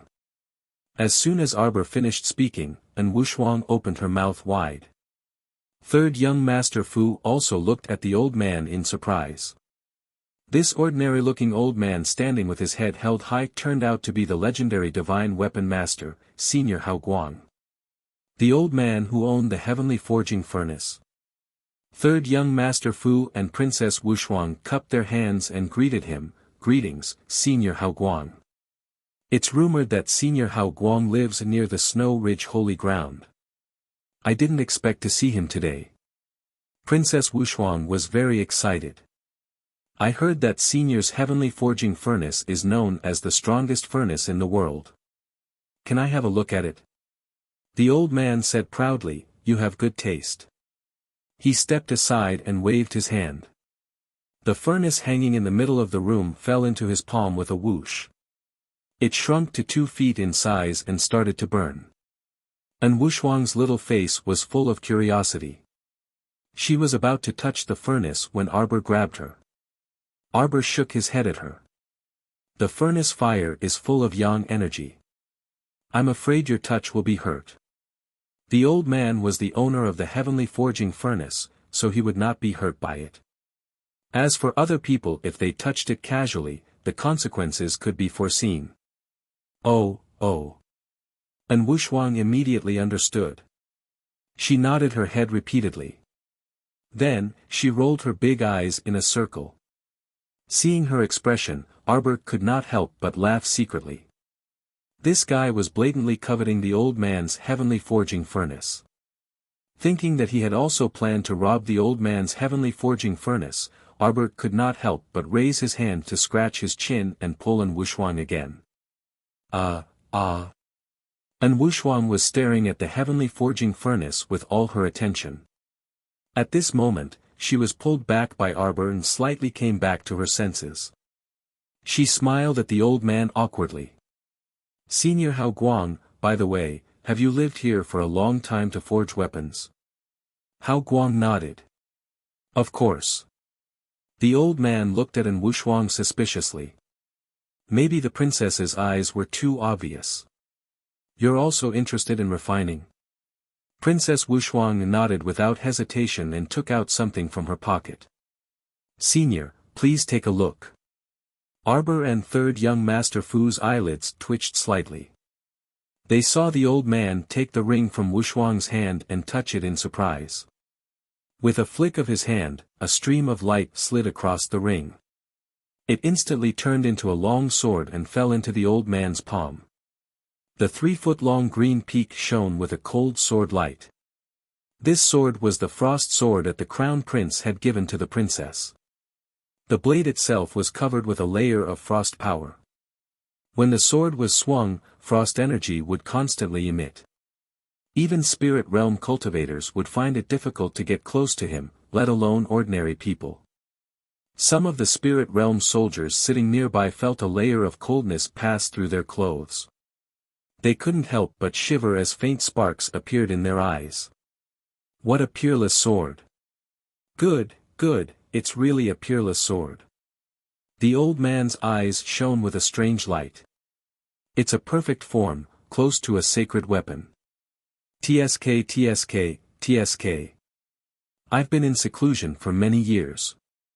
I didn't know that there was another divine weapon master in this world. And Wuxia pouted and tilted her head. Senior Hao Guang, how do you know that this sword wasn't made for me? Hao Guang immediately glared at her and rolled his eyes. Do you think I'm a fool? This old man has observed your hands, and I can tell that they are not used for refining tools. Ha! And Wushuang snorted. Chapter 44:38. Rolling her eyes, she raised her small white hand and reached out to Hao Guang. Give it back. Hao Guang was holding the sword and admiring it carefully. Hearing in Wushuang's words, he said impatiently, Wait. What are you waiting for? And Wushuang glanced at him and continued to poke him with her finger. Give it back. Don't dawdle. It's my sword. This sword has a talisman array attached to it. The power of frost is not affected at all. The old man sighed. There are always new talents in every generation. Girl, don't rush to take it back. Hao Guang's dog eyes were almost shining. May I ask who made this sword? Princess Wushuang smiled at him and crooked her small hand at him. Mr. Jojo looked at Hao Guang expressionlessly. He stretched his head and approached Wushuang. Senior Hao Guang, is this heavenly forging furnace for sale? Third young Master Fu pressed his twitching eyebrows and looked at Arbor. He said helplessly, Shuang Shuang. And Wushuang glanced back at him and then turned to the old man. Senior Hao Guang, is it for sale? And Wushuang snatched the sword from his hand, turned it around, and put the ring on her finger. Guess, how old was this divine weapon grandmaster when he forged this sword? She asked. Guess, how old was the divine weapon grandmaster when he forged this sword?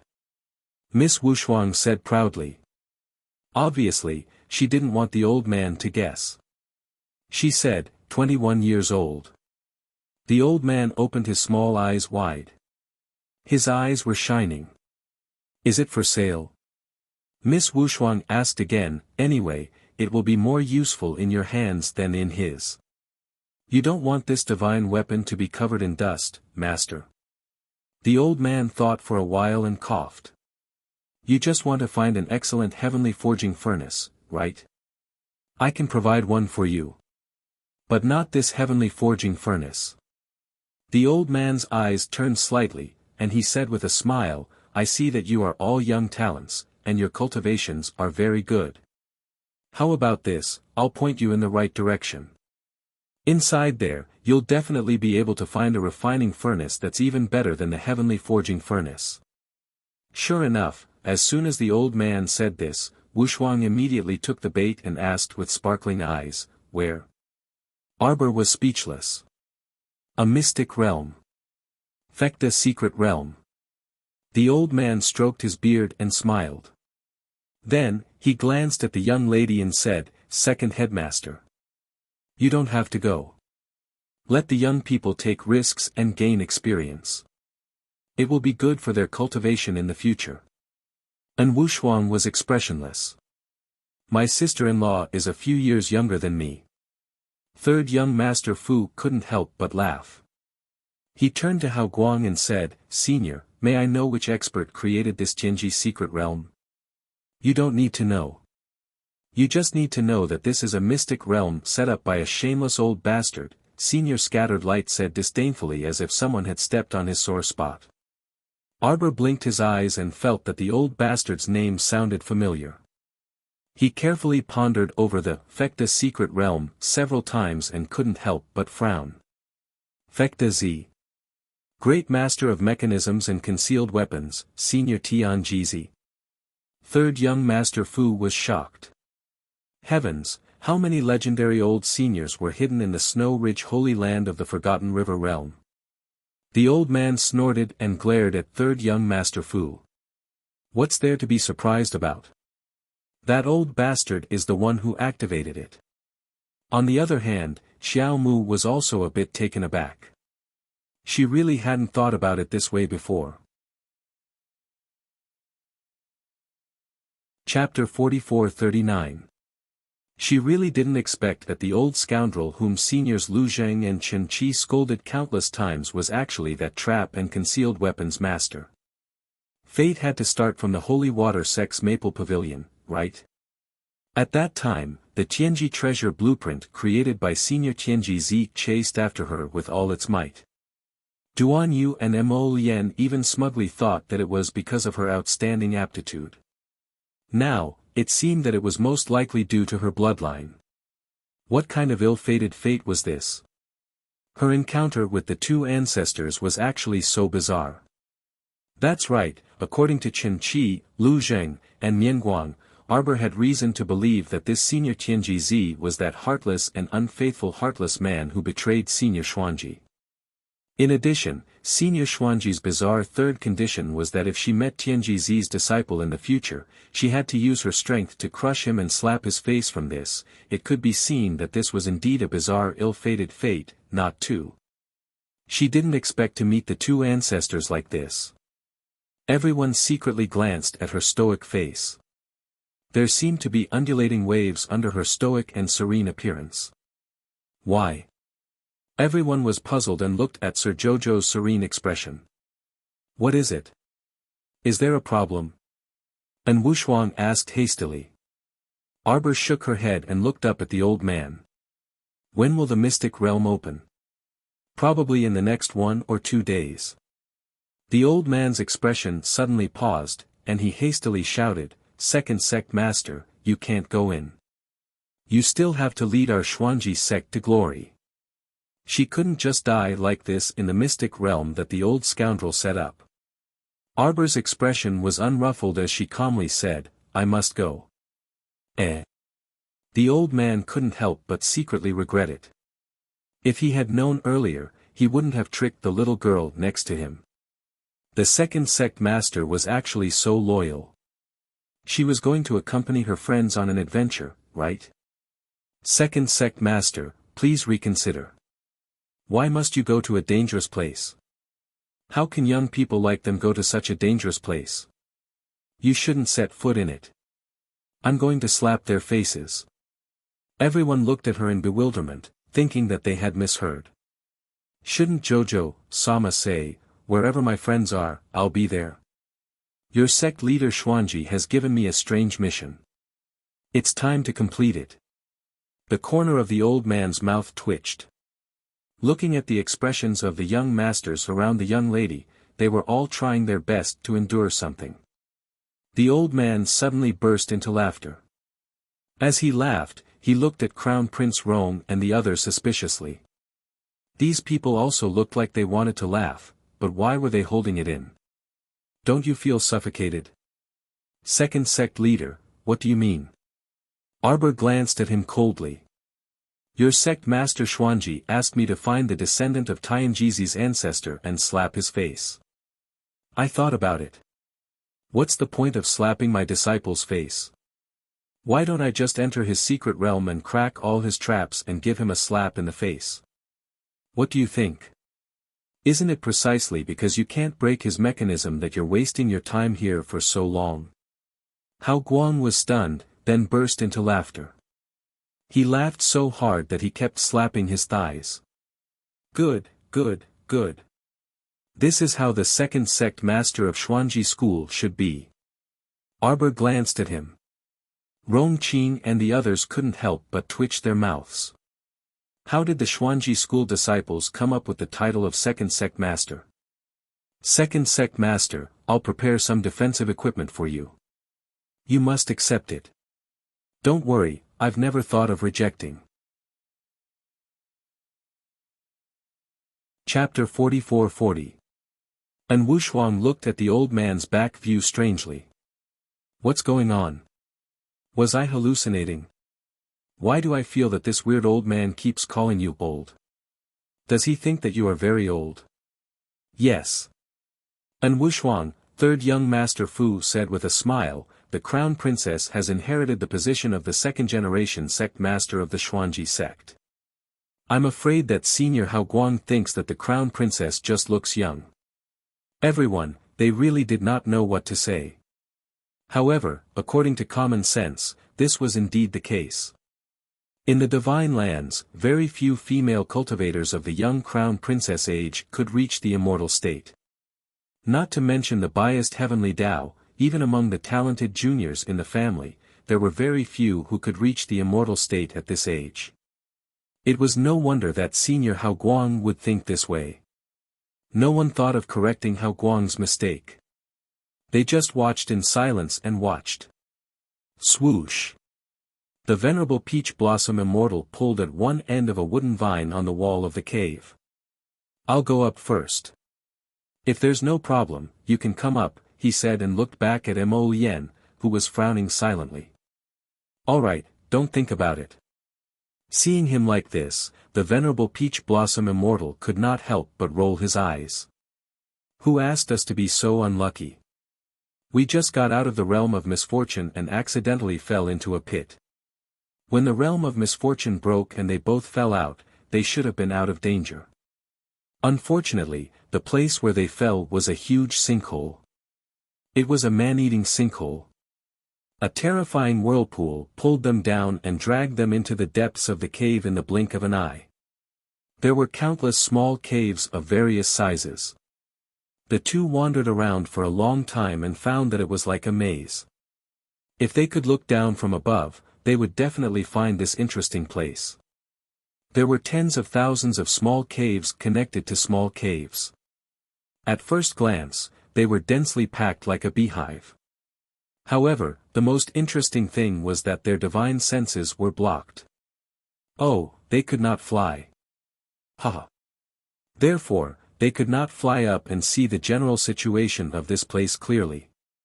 Therefore, a certain peach blossom suggested that he should climb up first to see what was going on. The two of them did not know what kind of damned place this was. Since it was such a trap, they naturally carried a trace of vigilance as they moved. Both of them had been fooled for no reason, so their moods were naturally not good.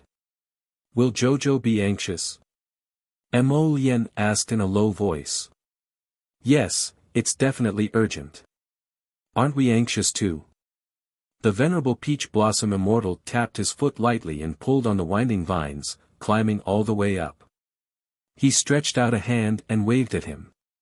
"Wait for me." Mo Lien raised her head to look at him.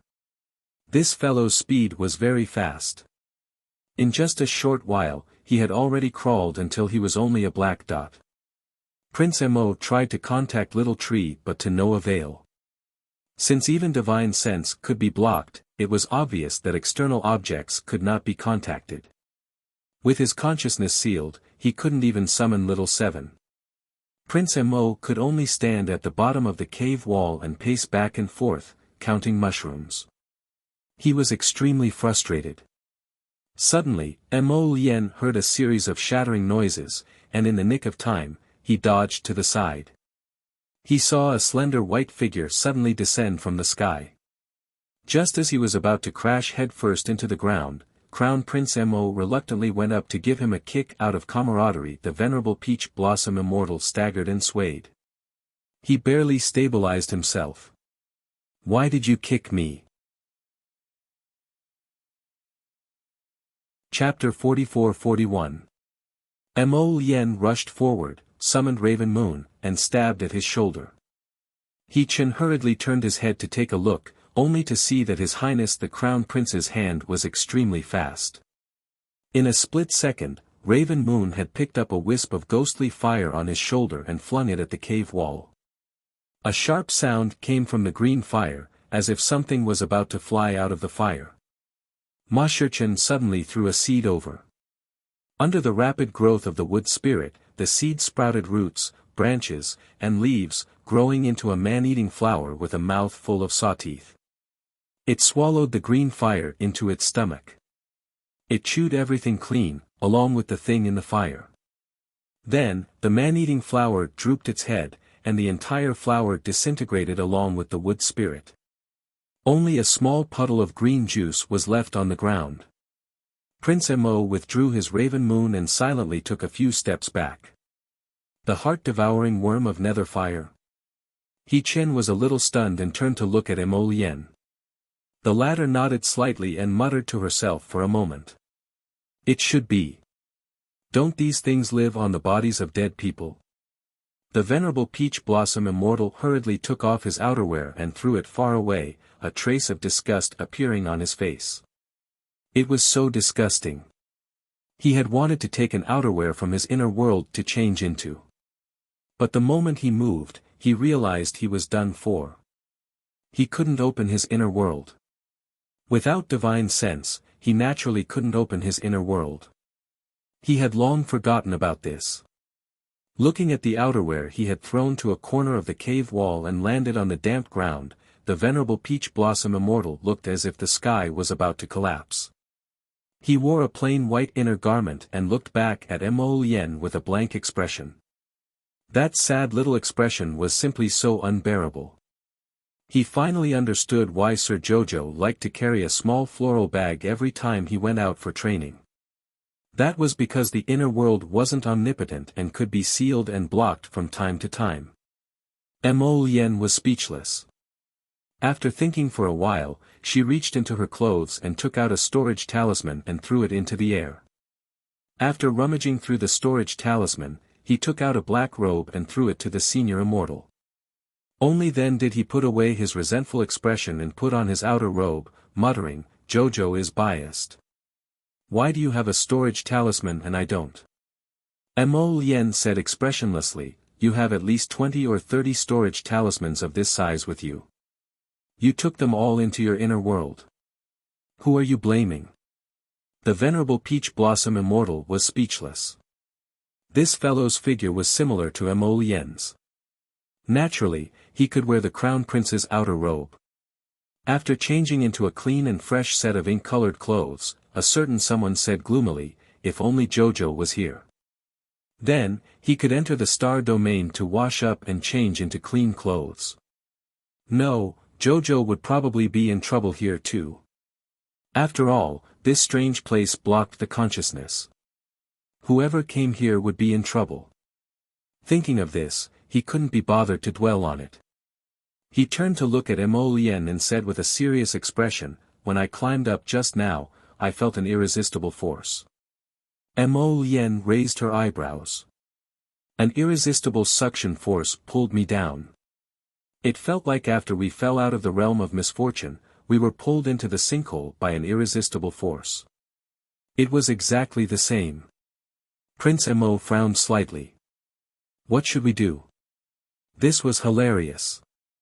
Even Hu Shiqin didn't know what to do. Now, Prince Mo was asking him. He could only use a relaxed tone to comfort him without much sincerity. "Don't panic. There will be a way to solve it. At least the situation wasn't the worst yet." Chapter 44-42. The Venerable Immortal was unreliable, but Mo Lien was still reliable. At least, Prince Mo's storage talismans, food, drinking water, and all sorts of resources were all available. Also, who knew if it was because he had been assimilated by his wifey? Prince Mo had always liked to stuff talismans in his arms, waist, and sleeves, so he wasn't so poor that it made one's hair stand on end. They still had hope. The Venerable Immortal looked at him enviously and swore, "Next time, I'll stuff more things on me too. I definitely won't collect them all into my inner world."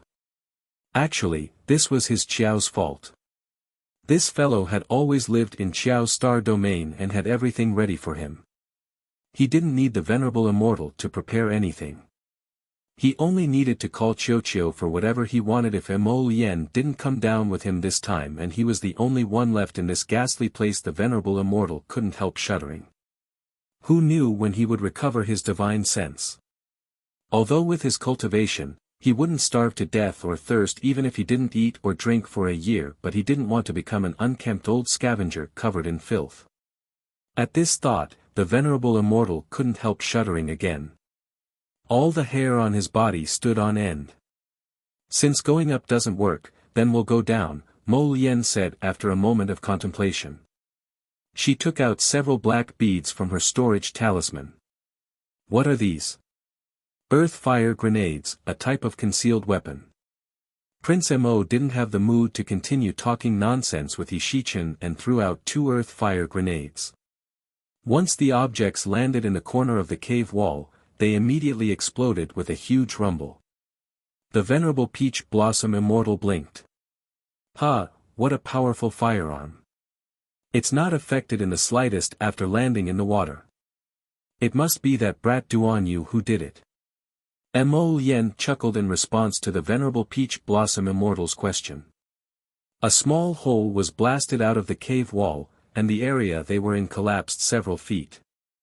If one looked down from the sky, they would see that the earth fire grenades had blasted out a small hole in one of the tens of thousands of beehives. What's the point of blowing it up here? Wouldn't it still explode into another cave? They had been walking in this place for at least 2 hours. They had been going around and around all kinds of caves of various sizes. Are you stupid? Mo Yen said coldly, we're going around in circles in the cave. There's no need to blast it open. The venerable Peach Blossom Immortal immediately understood. He widened his eyes slightly and asked, you want to blast open a passageway? Damn, you're really fierce.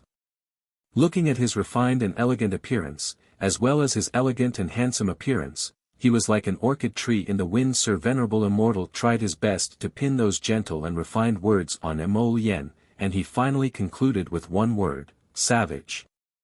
But this guy was actually so ferocious, which was completely inconsistent with his appearance. Although this earthly fire lightning is useful, do we have that many earthly fire lightnings? Reverend Immortal lowered his voice slightly. He silently glanced at the black box the Crown Prince took out from his storage talisman.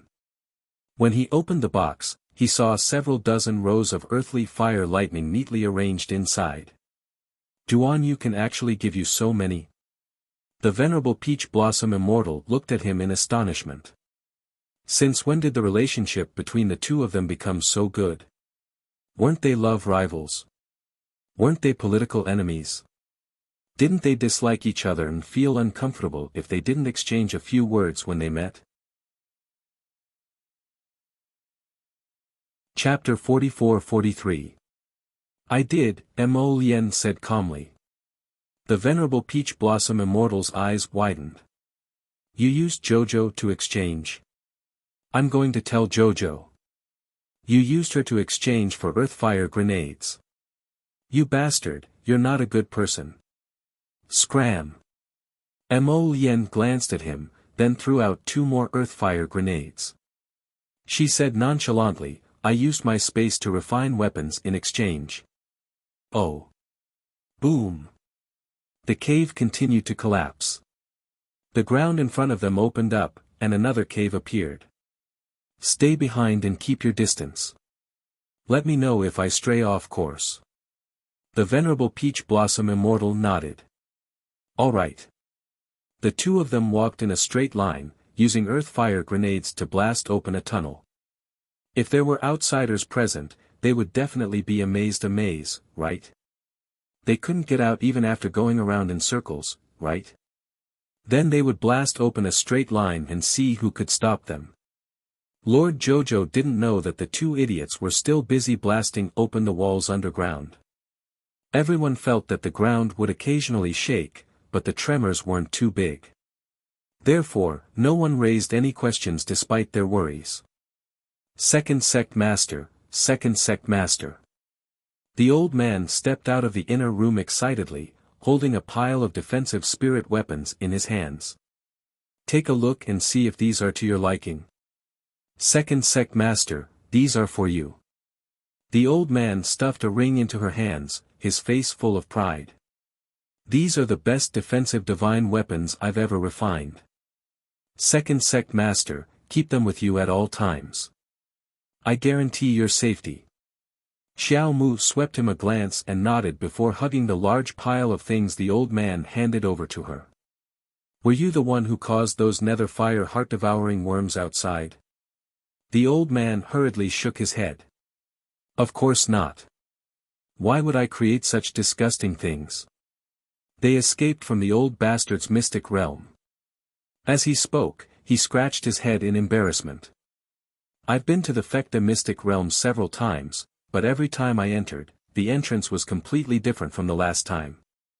As he spoke, he placed several handmade maps in Arbor's hands, which were holding a pile of defensive spiritual artifacts. These are the places I've been to. The last time I went in, I accidentally triggered a mechanism and a group of heart-devouring worms flew out. They even followed me out of the secret realm. Where are the corpses? The corpses should belong to the adventurers who came to the island to train over the years. Hao Guang curled his lips and said, "They always say that there are treasures in the holy land of Snowy Ridge, including the Dragon King's secret treasure. Actually, the Snow Mountain Range is completely barren. There's nothing there at all.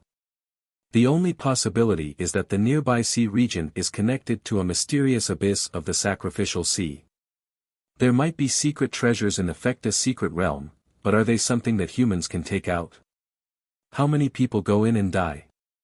They can't come out at all." The old man looked at Arbor worriedly. "Second Sect Master, I was wrong. I just wanted to trick those juniors to go in and suffer. I didn't expect you to go in as well. It's best if we don't go in if we can. That old bastard Fekta is not easy to deal with." Arbor nodded, but his expression was firm. "Don't worry. I'll keep an eye on them. I'll make sure that the number of people who go in will come out." Hao Guang glared at him. "Second Sect Master, I'm just worried about you." The others were none of his business. Arbor patted him on the shoulder. "Don't worry. Oh."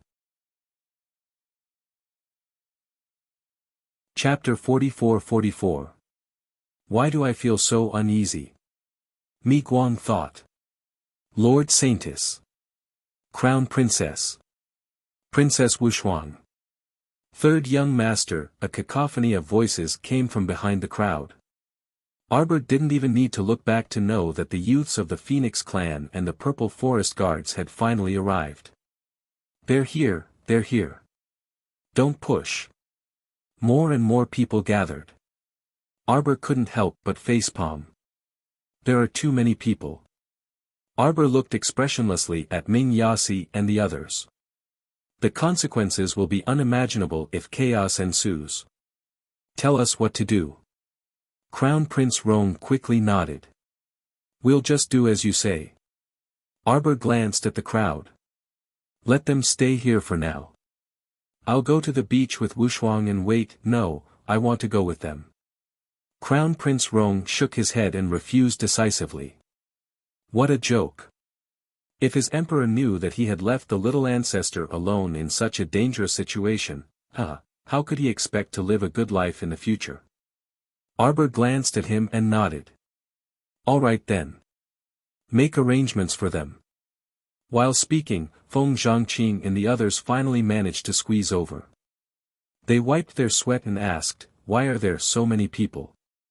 Changqing, come with me to the Fekta secret realm. Zhangfei, take the clansmen and the Purple Forest Guards and stay here temporarily to wait for my big brother. No matter how big the drill ground was, it still felt congested with 30,000 people crammed into it. Feng Zhangfei glared at him. I want to go too. Don't mess around. Feng Zhangfei hurriedly comforted his jumpy younger brother and said in a low voice, stay here and take care of the clansmen. Feng Zhangfei curled his lips unwillingly. The spirit energy on this deserted island is quite dense, Arbor said calmly.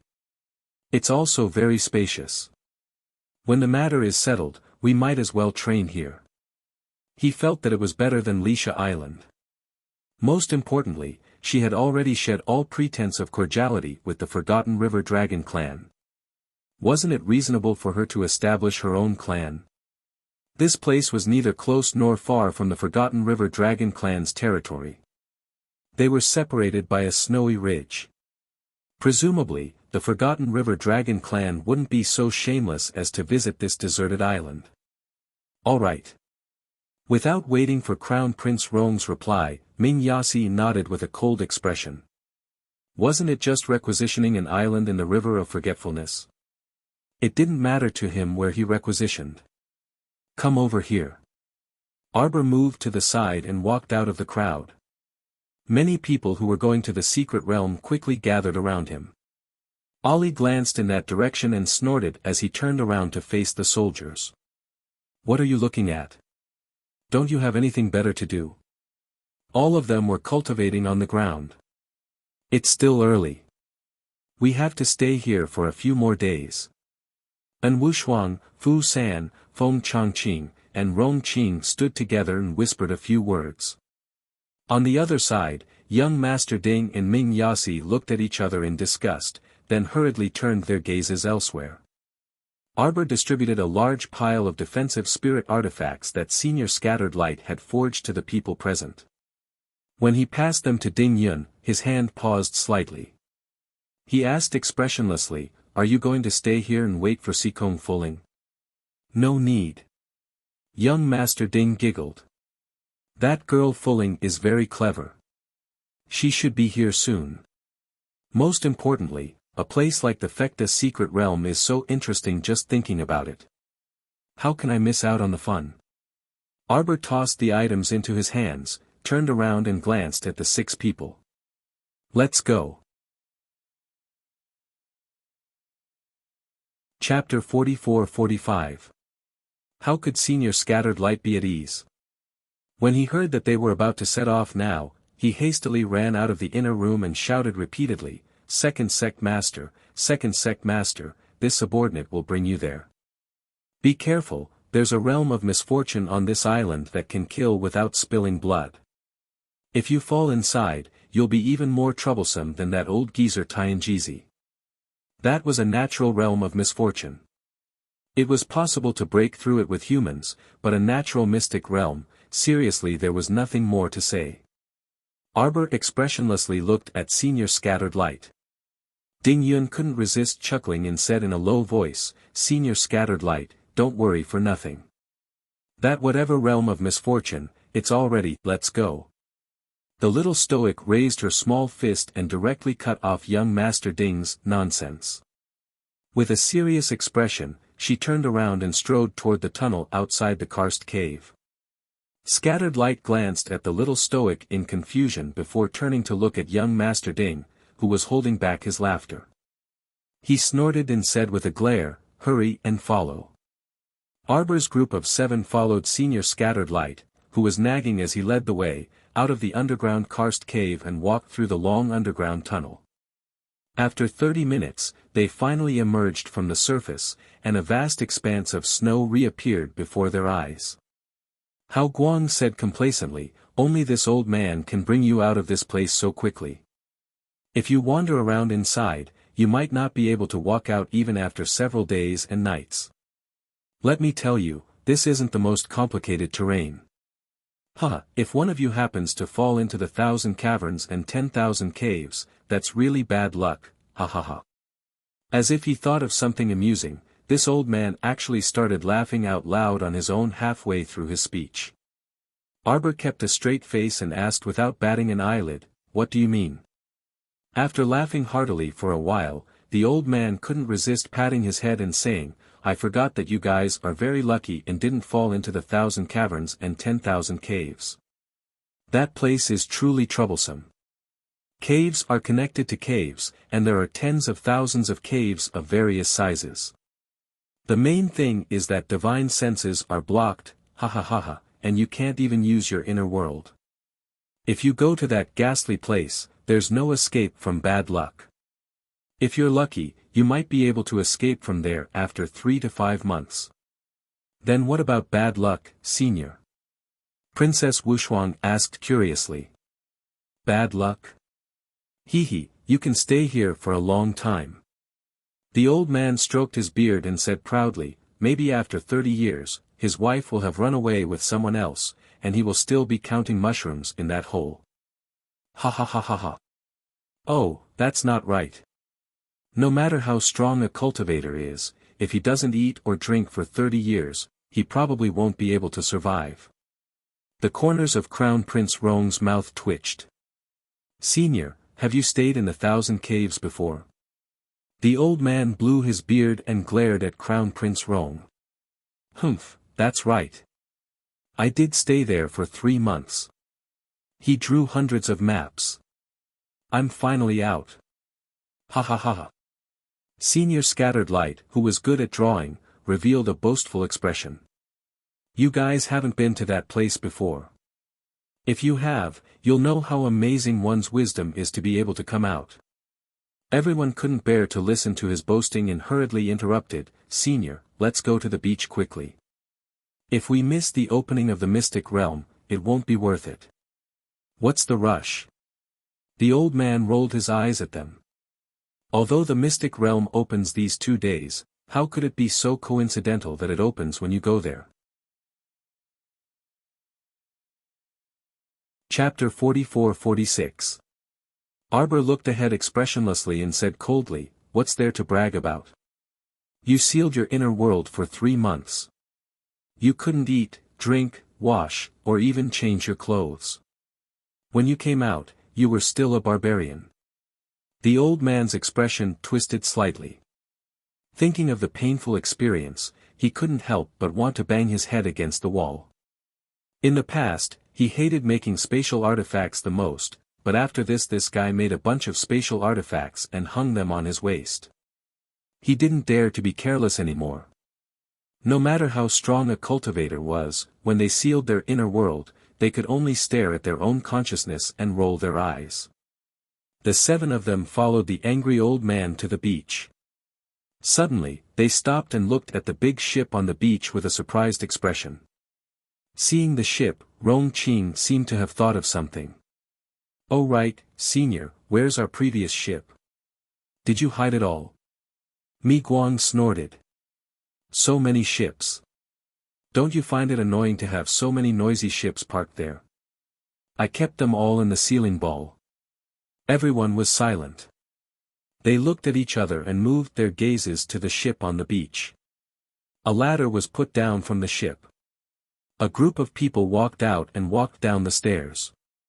Arbor recognized at a glance that the girl walking at the front was the City of Shadows' 4th Miss, Mu Xiaoxue. The girl's face was beautiful and gentle. There was a mole at the corner of her eye.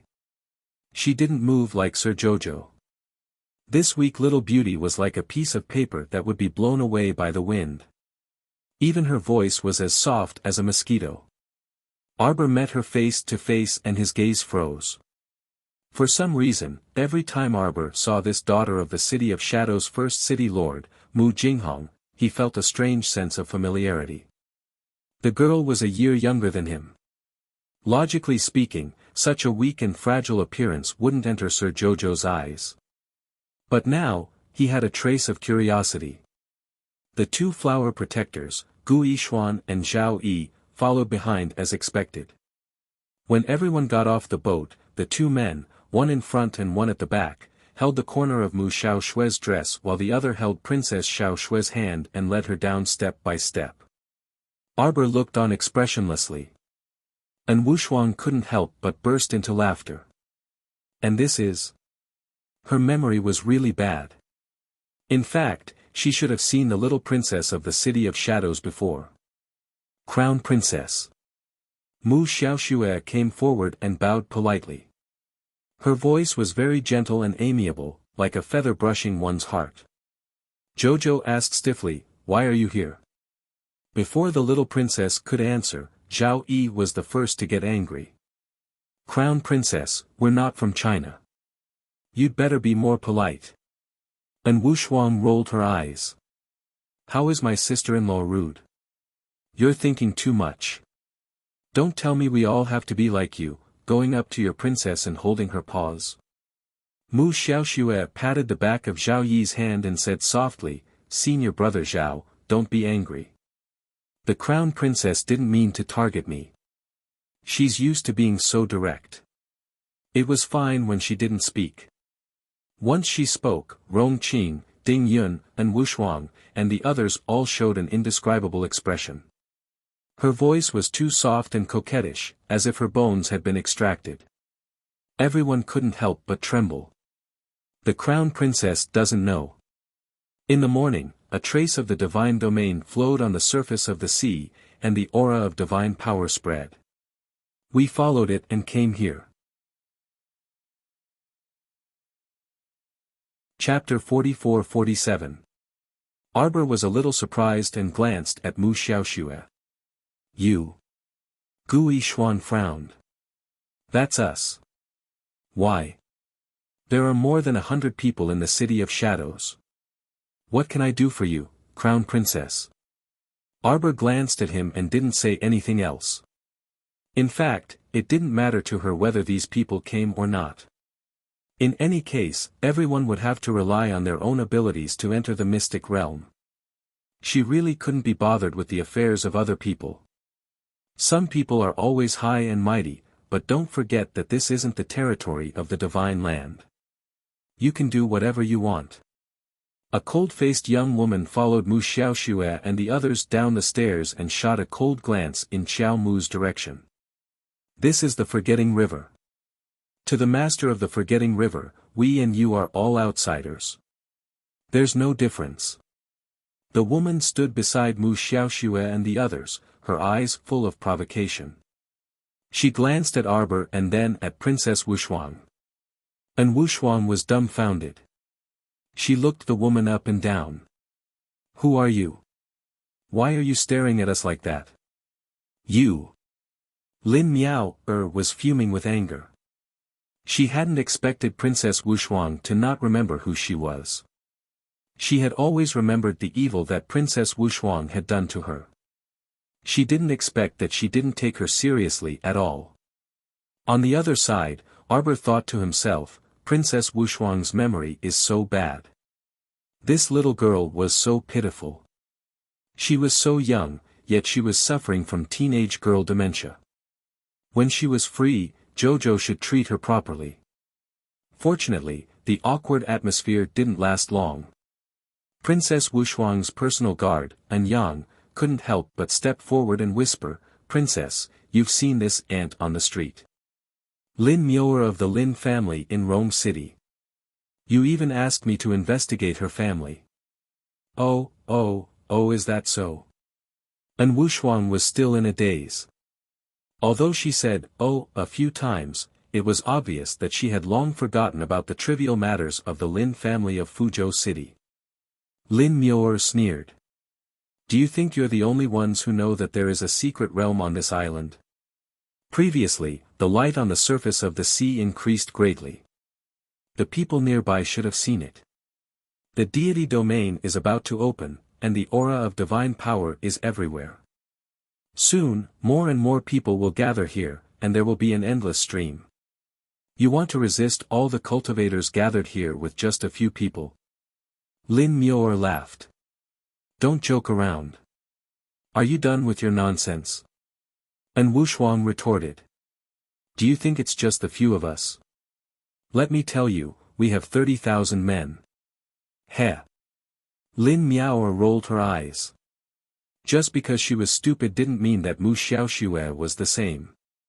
Hearing this, Mu Xiaoxue's soft and fair face suddenly flashed with a trace of surprise. She hurriedly asked, I heard not long ago that the elites of the 3 prefectures will gather at the River of Forgetfulness.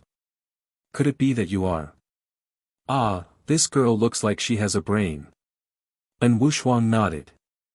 Her gaze swept over Lin Miao's slightly darkened face with disdain. She deliberately sneered. The Lin family in Rome City is really a small family. You haven't even heard of such big news. You. Lin Miao was so angry that she was about to step forward, but her sister Lin Zhen'er pulled her arm. She stopped in her tracks and glared at Lin Zhen'er angrily. Chapter 44-48.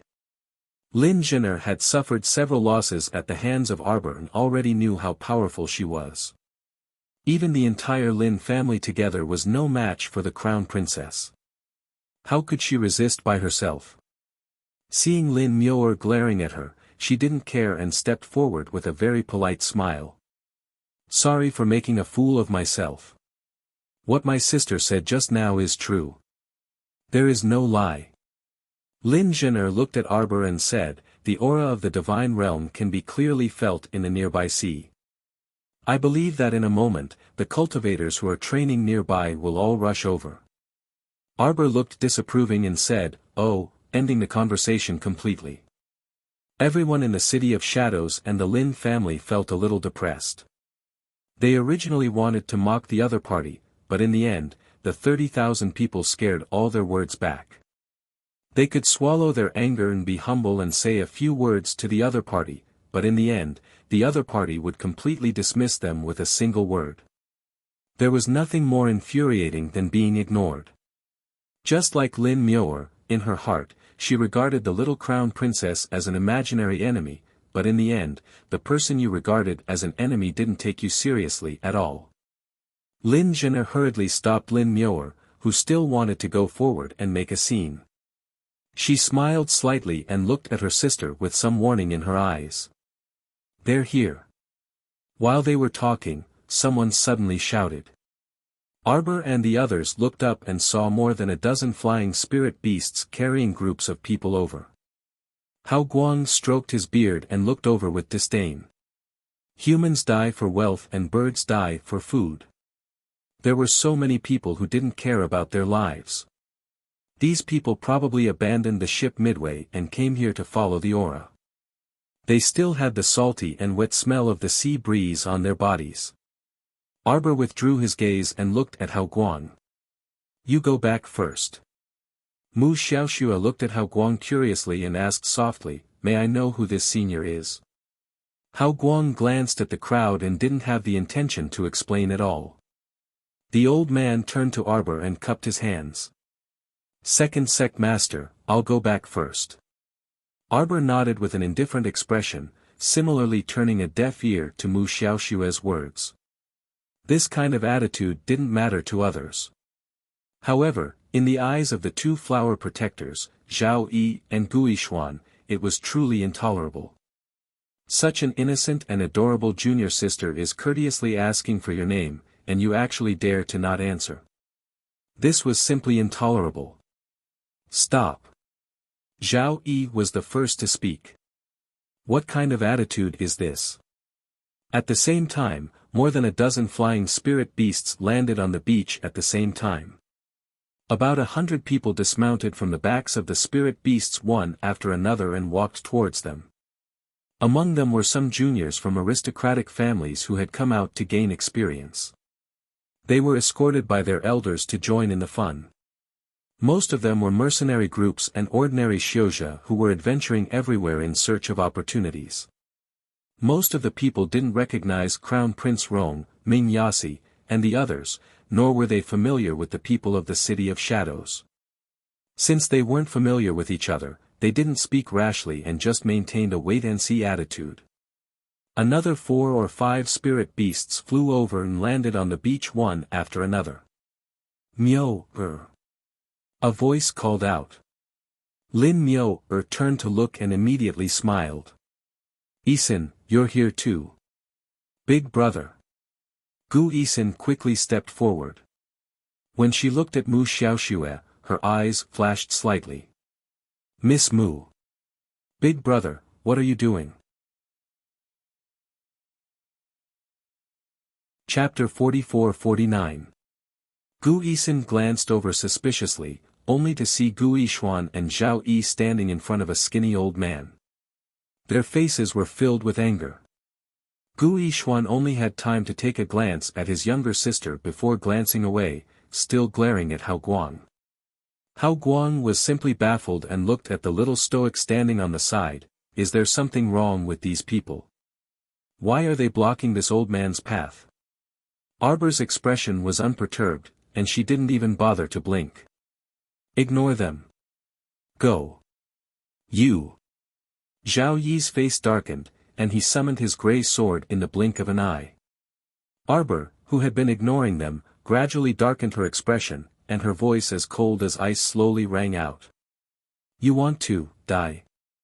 Everyone's heart skipped a beat, and they inexplicably felt a heavy pressure assault them. A portion of itinerant cultivators and mercenaries hastily retreated, their faces revealing incredulous expressions. This young lady in front of them actually made their chests constrict with just her aura, making them practically unable to breathe. They absolutely couldn't carelessly offend such a young lady with such outstanding cultivation. At least, those with discerning eyes immediately thought that the little stoic must be on good terms with this person. Just say it if you want to die. Arbor beckoned, and the thunderclap sword abruptly landed in her hand. The sword suddenly lit up, and a trace of lightning slowly circulated on it. Zhao Yi instantly became vigilant, and he slowly took a step back with the spirit sword in his hand. Meanwhile, Gu Yixuan was enraged and took a step forward. Don't tell me you want to commit violence in public. We're people from the City of Shadows, we're not under your control. Senior Brother Gu. Mu Xiaoxue hastily went up to stop him and nodded apologetically at Arbor. Sorry. Senior Brother is a bit irritable because he can't bear to see me wronged. Arbor looked at her strangely. The more she looked at her, the more she resembled a person. That person was also this gentle and soft all the time. She didn't even bear to speak loudly, as if she would trample ants to death if she breathed loudly. Can you guys stay away from me? The little stoic looked at them speechlessly. My temper really isn't that good. When I get angry, I might not even be able to control myself. Everyone was speechless. Also, Miss Mo, your voice is too soft. I can't hear you. Pooh. Princess Wuxia was amused. She wished for nothing more than to pounce on the little stoic and hug her while shouting, "Great minds think alike." She had long had enough of this group of strange people. Your brother and sister are close to each other. Can't you find a secluded place and enjoy yourself alone? Why do you have to put on such a show in front of them? Who doesn't have a man with good looks and temperament by their side? Was there a need to show off like this? Bah! And Wuxia realized that she was thinking too much. She guiltily looked at Third Fu, who was standing beside her. Third young Master Fu sharply noticed the look his wife was giving him. He quickly turned his head and smiled at her. Wife, Princess Wuxia immediately turned her head around. Her face was inexplicably hot. This guy was getting more and more shameless recently. Ever since the betrothal ceremony, this guy started to indulge himself more and more. Every time he saw her, he would randomly call her wife and look at her with flirtatious eyes from time to time. This stinky shameless guy. Hao Guang saw that his second-generation sect master was imposing and didn't look like someone who would suffer losses, so he relaxed. He turned his head and whispered a few words to her. Then, he turned around and led An Yang and the others toward the karst cave. Chapter 44-50. However, they had only taken a few steps when they suddenly heard a huge tremor coming from the depths of the ground. The sound was so close that it seemed to have exploded under their feet. The huge impact made everyone's expression freeze slightly. The mercenaries and itinerant cultivators on the beach all showed a vigilant look and summoned their swords and sabers from their consciousness. Boom! The huge tremor came from under their feet again. The old man, Scattered Light, widened his eyes and looked into the distance in a daze. He saw that a huge hole had been broken in the ground by something and thick smoke was coming out from it. It was so choking that everyone took a few steps back. Could it be that some giant beast was going to climb up from the bottom of the hole? Everyone's expression was solemn and cautious. They tightened their grip on the swords and sabers in their hands for no reason. Senior. And Yang could not help but call out, "Is there another guardian beast here?" Senior Scattered Light looked at the hole in confusion for a while and racked his brains to think. Smoke was still billowing from the hole not far away, but nothing was climbing out. The old man quickly shook his head and said, "I've never heard of it." No, it was because he had lived here for so many years and he had never encountered any giant beast. There are indeed giant beasts in the Tianji mystic realm, but I have never released them. He would not go so far as to deceive them to such an extent. If all the big guys in the mystic realm were to be released, the old man could not help but shudder. He had not lived such a peaceful life all these years. Everyone thought so too.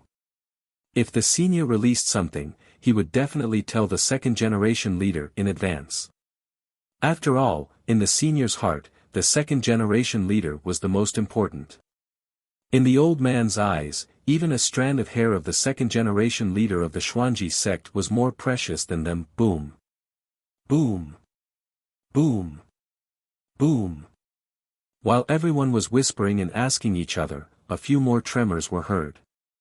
This time, they could not help but sway from side to side. Arbor glanced at the huge hole. He saw a familiar figure jump out from the hole. Then, he spat twice and wiped the dust off his face. Immediately after, another person came out, his sleeves fluttering as he swept the thick smoke in front of him. Both of them were dressed in black robes. Their appearances were handsome and slender, but at this moment, their robes were stained with a lot of dust. A thick smell of smoke lingered around their bodies, making them look somewhat comical. Without waiting for the crowd to recover, they saw the two people walking like the wind, one in front and one behind in their direction. When they saw Sir Jojo's expressionless face, the two of them moved even faster, and in the blink of an eye, they were already in front of the little crown princess. Jojo! Jojo, what a coincidence! A certain crown princess's small face was expressionless, and no one could see any other emotions. And Wushuang's eyes widened, and she couldn't help but burst out laughing. Oh my God, big brother! What's wrong with you, big brother? How did you climb out of that hole? Ahahaha, look at you, you look so pathetic. Could it be that senior was right and the two of you fell into the 1,000 caves and 10,000 caves? Get lost. Mo Lien glanced speechlessly at the troublemaker Princess Wushuang, and threw a warning look at Third Fu. Third young Master Fu, what did I do? You can't control your sister's mouth, so you're glaring at me?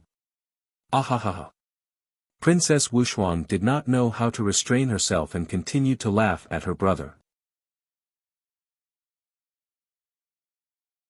Chapter 44-51. It couldn't be helped. He was normally upright, clean, and handsome. It was rare to see him in such a sorry state. If she didn't properly dig at him, how could she live up to her venomous tongue? Ha ha ha ha ha. Shut up. Mo Lien irritably glared at his younger sister who was dragging him down before turning to look at his wife with bright eyes. His wife was still the best. She never mocked her husband. Arbor imperceptibly took a step back. His pitch-black eyes swiveled as his gaze roamed over the two people. The venerable Peach Blossom Immortal immediately widened his eyes and whipped Mo Lien's arm with his finger. She's despising us. Did you see that? She retreated. She's despising you. You were contaminated by the deep fire heart-gnawing worm just now. Stinky. Mo Lien rebuked the venerable Peach Blossom Immortal with a frosty expression before taking a step forward. Sir Jojo stood there stiffly without moving. He blinked, his gaze landing on the dust on the crown prince's long hair. Then, he suddenly took out something like a rag from his inner world. The little stoic raised her hand to wipe the crown prince's head. Everyone, Prince Mo silently twitched his mouth. He didn't know whether to laugh or cry as he pulled down his wife's hand. Jojo, do you know that Rotten Peach Blossom and I are really miserable? Right, it's really miserable, my Jojo. I want to take a bath right now. I want to change clothes. The venerable Peach Blossom Immortal hastily clamored behind them. Before Arbor could reply, old man Hao Guang, who was standing nearby in a daze, suddenly jumped up and shouted while pointing at the two people, you two. Hey, you two brats, could it be that you really came out from the 1,000 caves? Who is this person? The venerable Peach Blossom Immortal turned to look at the jumping old man and asked in confusion. Arbor waved the rag at him. Wipe. The venerable Immortal was speechless. He caught the rag the little fellow threw and wiped the dust on his sleeves. Arbor pointed at Hao Guang. Xuanji School's first-generation disciple, Hao Guang. She didn't lower her voice when she spoke, so everyone around heard her. A person who looked like an elder of an aristocratic family quickly walked out of the crowd and saluted with his hands cupped. Hao Guang. Is it the legendary artifact master, Senior Scattered Light? Hao Guang ignored him and glared at Mo Lien and the venerable Peach Blossom Immortal. Brat! Didn't you hear what I said? How did you get out just now? The venerable Peach Blossom Immortal raised his head and smiled at the old man. Didn't you see? Of course, it was blasted all the way out. Hao Guang looked at them in astonishment. 1,000 caves. If you're talking about the Karst cave, then it should be. The venerable Peach Blossom Immortal thought for a while and nodded. When did you fall in? How long did it take you to come out? The old man asked anxiously with a cold expression. Mo Lien looked at the old man who was jumping up and down. Her expression was very calm. It took more than 2 hours. Impossible. The old man immediately waved his hands agitatedly. His skinny old face was filled with disbelief. Absolutely impossible, impossible. To think that this old man, who is so smart and skilled in drawing, spent more than 3 months in 1,000 caves and 10,000 caves before coming out. How could these two brats, how could it be? Impossible, absolutely impossible. The old man shook his head and waved his hands. He put his hands on his hips and shouted coldly at the two of them, nonsense. How dare you lie to me? Tell me, how did you get out of the 1,000 caves in 2 hours? Tell me. Chapter 44-52. What's going on? Is there something wrong with this old man? Why does he look like he's been dealt a huge blow? Mo Lien gazed at the old man strangely before explaining dryly, using a type of firearm to blast open a straight path, and you'll come out. Old man, exclamation point. Everyone, nonsense. Nonsense. Nonsense. The old man flew into a rage and was about to scold them. Arbor said calmly, Senior, my husband was born smart. Just because you can't think of a solution, doesn't mean he can't think of one too. Scattered Light instantly wilted. He turned around angrily and called to the dumbfounded and Yang and the others. Go, go, go. Why are you standing here? Let's go back to the cave. From the beginning to the end, the old man ignored the aristocratic family elder who walked up and greeted him eagerly. That aristocratic family elder's face stiffened. Xiao Mu glanced at him before retracting her gaze. The venerable Peach Blossom Immortal was baffled. What's wrong with that old man? What did we do to him when we came out of the 1,000 caves? His face was as black as a rock. How comical. And Wuxia was already squatting on the ground laughing. She looked up at Mo Lien and said, Senior Scattered Light spent more than 3 months in 1,000 caves before coming out. Do you think he hates the two of you? Ha ha ha ha ha. What a clear comparison of IQ. Ha ha ha ha ha. Mo Lien and Ma Shichen were speechless. They had been through the 1,000 caves and knew how difficult it was inside. The old man couldn't open his inner world for 3 months. It was indeed very miserable inside. Arbor looked at Wuxia and the others expressionlessly. When this guy finished squatting on the ground and laughing, the little crown princess chuckled and nodded. Idiot. Princess Wuxia was stunned for a moment, then burst into laughter. She looked at the people around her and couldn't help but twitch her eyebrows. Sister-in-law, your smile came a little too late. Her reflexes were hilarious.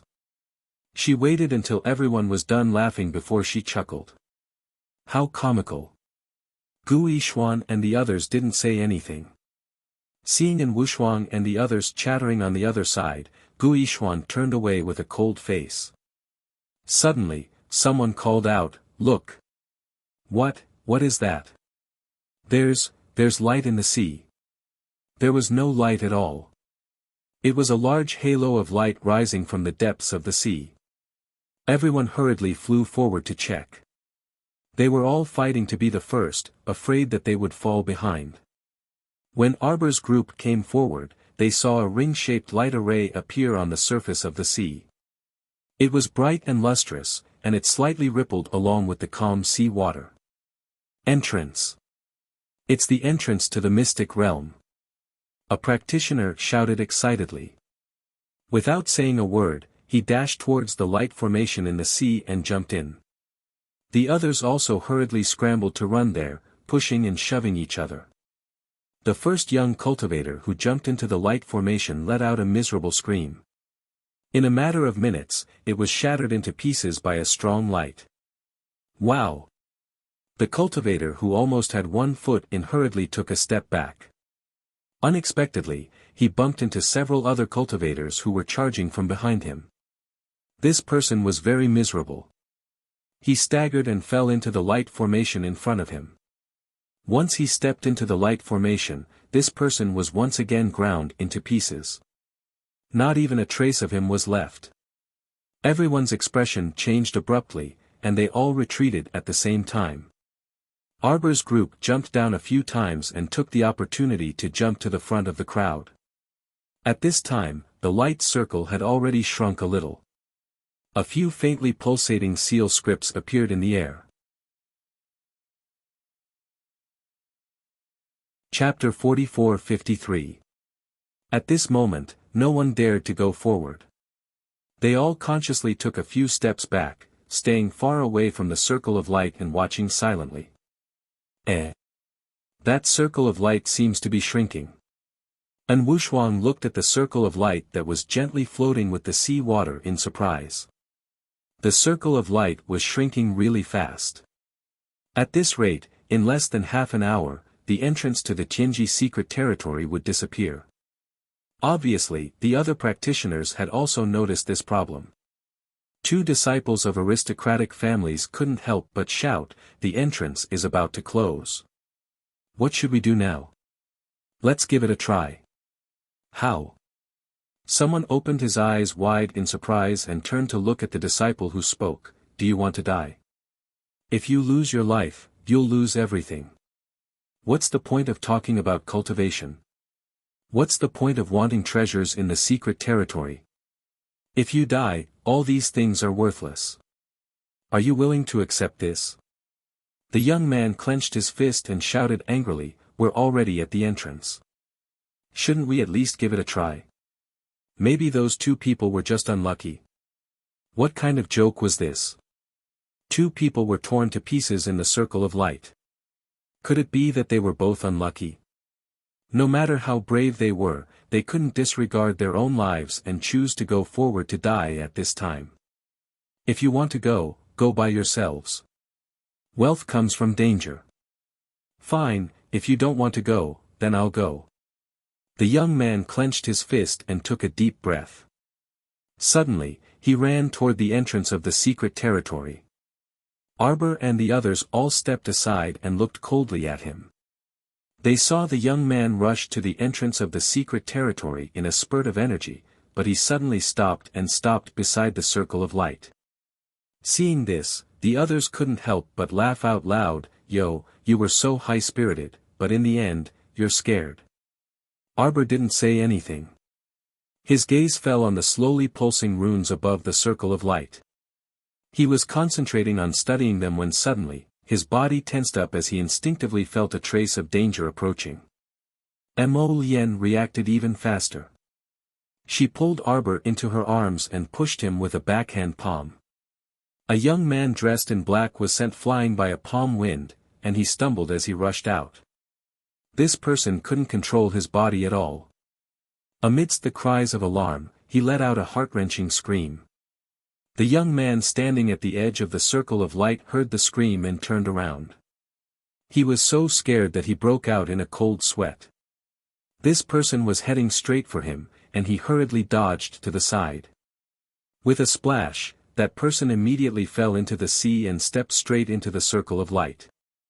Under the watchful eyes of the crowd, the unlucky guy was crushed to pieces by the entrance of the secret realm and died on the spot. Senior Brother Zhou. Mu Xiaoxue cried out in grief. She covered her mouth and looked at Arbor in shock. Her face was full of disbelief. It was as if she had done something heinous in Arbor that she couldn't understand. Miss Mu, what's so surprising about that? Princess Wuxia could not help but sneer. Your senior brother Zhou secretly tried to push my sister-in-law over. In the end, he flew out himself. Isn't this what we said about karma? Good and evil will be repaid in the end. Why do you say that, miss? Mu Xiaoxue trembled and said in a choked voice, Senior brother Zhou, when did he push the crown princess? He's already dead. Don't slander him. Chapter 44-54. And Wuxia was simply amused by her. She cast her a sidelong glance but did not wish to speak with her. Does everyone have eyes to see? It's not something that can be confirmed by your mouths. You. Mu Xiaoxue was so angry that she was about to collapse, but she still maintained her calm tone. How could senior brother Zhou push the crown princess? Arbor stopped Commandery Princess Wuxia and glanced indifferently at Mu Xiaoxue. You want to see? What? Mu Xiaoxue's heart clenched. She felt that nothing good would come out of it if she continued speaking. If I can prove that your senior brother Zhou brought this upon himself, how does the City of Shadows plan to compensate? Don't boast so shamelessly. Now that there is no proof, how do you want to prove it? Just as Zhao Yi finished his sentence, he saw a palm strike coming towards him, landing heavily on his face. After a crisp slap, a palm print immediately appeared on the left side of his face. When I'm talking to your master, you'd better shut up, you dog. You. Zhao Yi covered his face with his hands, his eyes filled with shock. It was as if he could not imagine that a grown man like him would be slapped by a little girl. I already told you that my patience is very limited. Arbor sternly interrupted Zhao Yi's unfinished words. If you want to die, you can continue. Why don't you try? Senior brother Zhao, senior brother Zhao. Mu Xiaoxue was alarmed and panicked. She quickly pushed Zhao Yi, this burly man, behind her and put on an expression that showed that although she was terrified, she still braced herself to protect her senior brother. Mu Xiaoxue, don't play tricks in front of me. Arbor stared at her coldly and said, do you know how many delicate white flowers like you I've killed since you were young? Do you want me to read out a string of names for you? Starting from Wen Rowan, then Commandery Princess Yi, then Wu Xiaosu, Shani Su, and finally you. Do you know how the ones before you all died? Do you want me to tell you how they all ended up? Every one of them died a horrible death. Arbor. Gu Yixuan reached out and hugged Mu Xiaoxue, who was trembling uncontrollably, and roared angrily. Shut up! A vicious aura burst forth from the little stoic's body, and her palm froze into ice. She spread open her fingers, and an ice sword covered in barbs instantly appeared. The tip of the sword pointed at Gu Yixuan's neck without hesitation. The latter only felt a trace of cold air seeping into his limbs and bones from his skin. It was as if his entire body was going to be frozen in an instant. I've had enough of your nonsense. I only have one question for you. If I can prove that it was indeed someone from the City of Shadows who had malicious intentions behind my back, how will you compensate me? Pay with your life. Arbor pointed his ice sword at the ashen-faced Zhao Yi. Or you. The glittering ice sword once again moved to Gu Yixuan's chest. Trash, do you dare to bet? The entire place was dead silent. From the moment the young crown princess exploded in anger, it was truly so quiet that one could hear a pin drop, except for the occasional sound of breathing. The little girl nimbly raised her hand and continuously made several transparent hand seals. The surrounding air suddenly rippled like water ripples, dispersing in front of everyone's eyes. A faint light screen appeared, and the scene from earlier immediately appeared on the screen. Although it was soundless, everyone was not blind. Chapter 44-55. Naturally, they could see that man from the City of Shadows surnamed Zhou standing right behind the young crown princess. He suddenly reached out and pushed the young crown princess back, a trace of smugness flashing through his eyes. In the blink of an eye, Prince Mo scooped his wife into his arms and struck out with a backhand palm strike. That idiot was sent flying on the spot. Everyone looked at the City of Shadows with complicated gazes. They didn't expect a villain to launch a sneak attack from behind in such a prestigious sect like the City of Shadows. Not only were there aristocratic family disciples present, but there were also many hot-blooded mercenaries and unaffiliated itinerant cultivators. What everyone dreaded the most were villains who appeared amiable on the surface but would attack you desperately from time to time behind your back. It was truly too frightening to be around such people. Gu Yixuan's expression was also a bit unsightly. Just as he was about to speak, he heard his junior sister in his arms say meekly, "Senior brother Gu, I am fine." Lowering his head to see his junior sister so frightened by the little stoic, Gu Yixuan couldn't help but be enraged. Mu Xiaoxue wiped the tears from the corners of her eyes and gently pushed Gu Yixuan away. She bowed at Arbor. "Crown Princess, my apologies. I didn't see Senior Brother Zhou do that just now. Mu Xiaoxue, I told you not to provoke me." Arbor extended two fingers and made a gesture of communicating with her eyes. "If I had targeted you, guess how long you would have lived." Mu Xiaoxue took a step back in fright, a dazed and frightened expression hanging on her fair face. Her entire body couldn't help but tremble slightly. "Arbor, don't threaten her. Come at me if you have anything."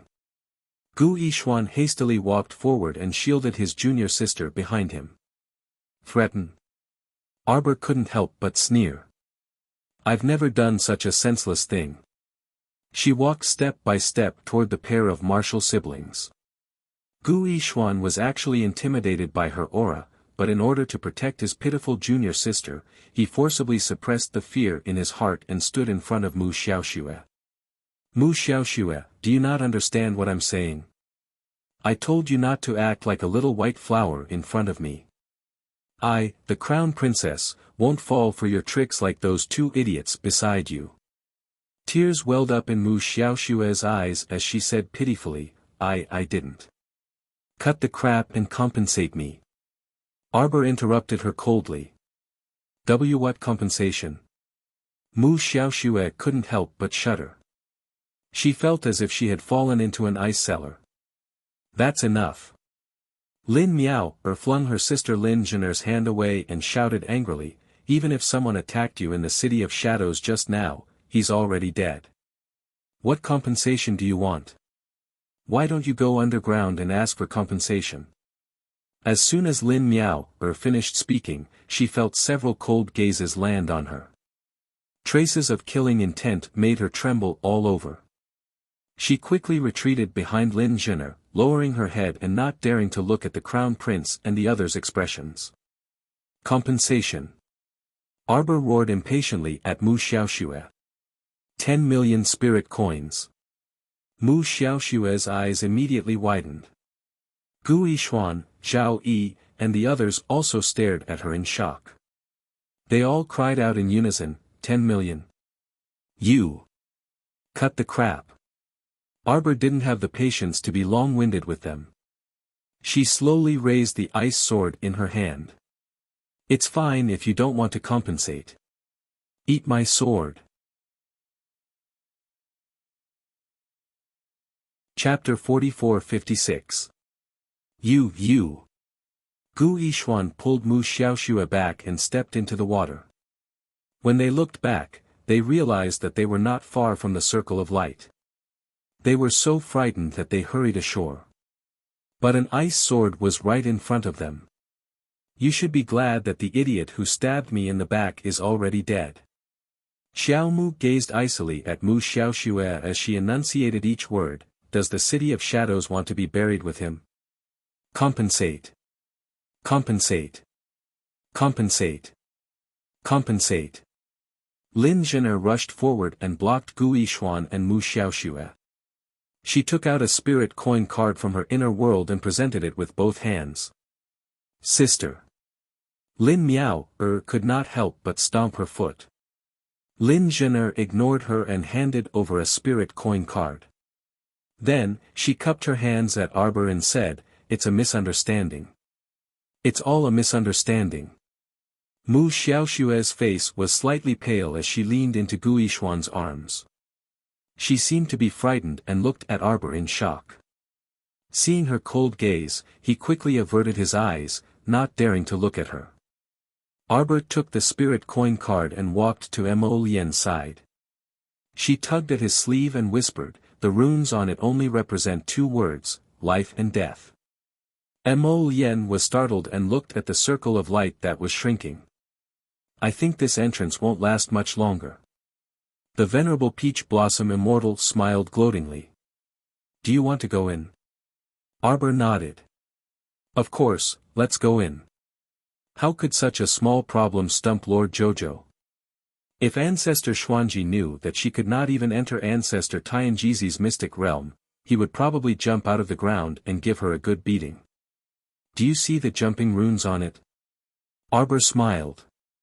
"Watch my movements and follow me." Then, she turned and waved at Mo Lian and the others. She turned and levitated into the air. She flew into the circle of light and flicked her fingers a few times. Mo Lian and the others could see clearly that the little fellow's fingers quickly tapped on 4 of the jumping runes. She immediately disappeared into thin air. "Let's go," Mo Lian said indifferently. Then, she floated over. She raised her hand and patted the runes a few times. Then, she disappeared as well. He Chen, Feng Zhangqing, Rong Qing, Wu Shuang, Fu San, Ming Yasi, and Ding Yun entered the array one after another. Not good, the entrance seems to have shrunk quite a bit. What's going on? How many runes did they slap just now? Yes, the talisman. A middle-aged rogue cultivator rushed into the formation. Then, he clapped a few talismans in a flurry. Immediately, a gust of wind blew. He raised his head in horror, only to see a floating light shrouding down from the sky and cutting him apart in a matter of minutes. Ah! What's going on? How did they pass? Everyone, don't panic. Mu Xiaoxue stared at the shrinking circle of light. I know. It's a rune. You can't just slap it. I don't know if you noticed, but when they went in just now, each of them only tapped 4 times. It's the word life or death. Just now, the Crown Princess also said that the runes here only represent 2 words, life and death. Life? Death? Where are these 2 words?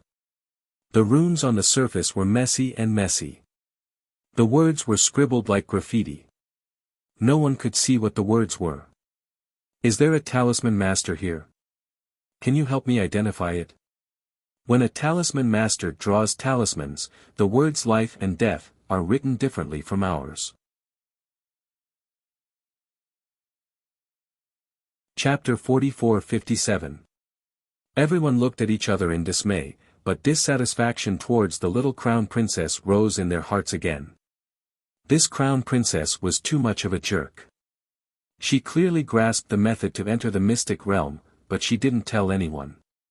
She didn't even explain it clearly to her own team members and only had them follow her movements. It was really difficult for her team members to see her swift and fierce speed clearly. But the majority of them really couldn't see her dazzling movements clearly. She only took 1 shot just now. Could it be that everyone in her team saw it clearly? That's right. Isn't she afraid of trapping her own teammates? Everyone was silent. It was very obvious that everyone in the other team saw it clearly. This was the difference in cultivation level. Some smart people couldn't help but silently shut their mouths. They couldn't afford to offend her. The people in the little Stoics team all had cultivations above theirs, right? Seeing that the circle of light had shrunk to the point where only 2 people could pass through, a trace of anxiety flitted across Mu Xiaoshue's eyes. Since we don't have talisman practitioners here, how about this? How about this? I have a stupid idea.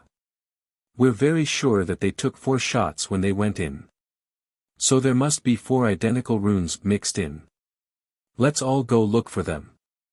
Okay. Everyone was like ants on a hot pan now. Mu Xiaoxue gave them a direction, and as if they had found their backbone, they all gathered together. Across the beach, they carefully examined the runes. Indeed, hard work paid off. The group of people didn't even blink for a long time before they finally found those 4 scribbly-looking runes. Although they couldn't understand the runes on them, judging from the shape and strokes, they were probably the same. Seeing their hesitation, Mu Xiaoxue plucked up her courage and said, I'll go in first. You guys follow me. Little junior sister. All the City of Shadows disciples exclaimed in unison. Junior sister, move aside. How can I let you take the lead with senior brother here? Zhao Yi hastily shielded his junior sister behind him. I'll go. Senior brother. Mu Xiaoxue's eyes revealed that she was touched. Zhao Yi's heart rippled from her gaze, and he felt a sweetness from the depths of his heart all the way to his mouth. Zhao Yi flew into the shrinking circle of light. Arbor suddenly turned around and looked at the small slope behind him with an expressionless face. The corners of his mouth curled up with a trace of ridicule, and he pushed his little hand away to draw a talisman in the air. He gestured with his fingers, but his face remained calm. Break! With a shout, several talisman seals flew out of thin air with a whoosh and hit the unrestrained air in front of him, emitting the sound of glass shattering. The illusion glyph array was no longer effective on her. The moment she stepped into the mystic realm, she recognized that this was the small hill behind Quoto village. He even saw Wu Yanjun stumbling out from behind the slope with a hunched back.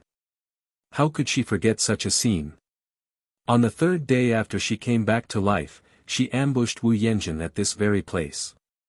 Did he think she would be afraid or scared? Did he not dare to face his past? What a joke. Everything she had done was still vivid in her mind, and she would not regret a single one of them. Arbor's face was cold and his lips curled into a cold smile. He stepped on the soft soil and slowly walked forward. Rustle, rustle, rustle. Chio, where's Jojo's lotus? I've already contacted her, but the Crown Prince and the Venerable Celestial are too unlucky. Arbor raised her eyebrows. Chapter 44-58. Master, come with me. The little tray ant jumped down from her shoulder and ran forward with its little arms and legs. Xiao Mu swiftly followed after it and asked, either intentionally or unintentionally, what's up with them now? They said they were robbed by a bunch of you. What? Xiao Mu's small face stiffened, and she could not resist creasing her brows. Master, what should we do? The little tray ant led the way and chuckled. They can't break the array. Master, why don't you break the array from the outside and save them? Arbor was speechless. Where are the others? I can already sense their auras. Master, you should go and save the Crown Prince first. Arbor looked helpless, but still ran after the little tray ant. A few minutes later, Xiao Mu stood on a mountain slope that stretched as far as the eye could see. It's here. Master, draw a talisman and break this illusion array. Arbor was speechless. She drew a talisman in the air and flicked it into the air in front of her. The surrounding slope was visible to the naked eye. In the blink of an eye, an emerald green color covered the entire mountain. 2 figures floated in the air and appeared in front of her. Taking a closer look, the 2 of them had messy hair, and their sleeves were all wrinkled.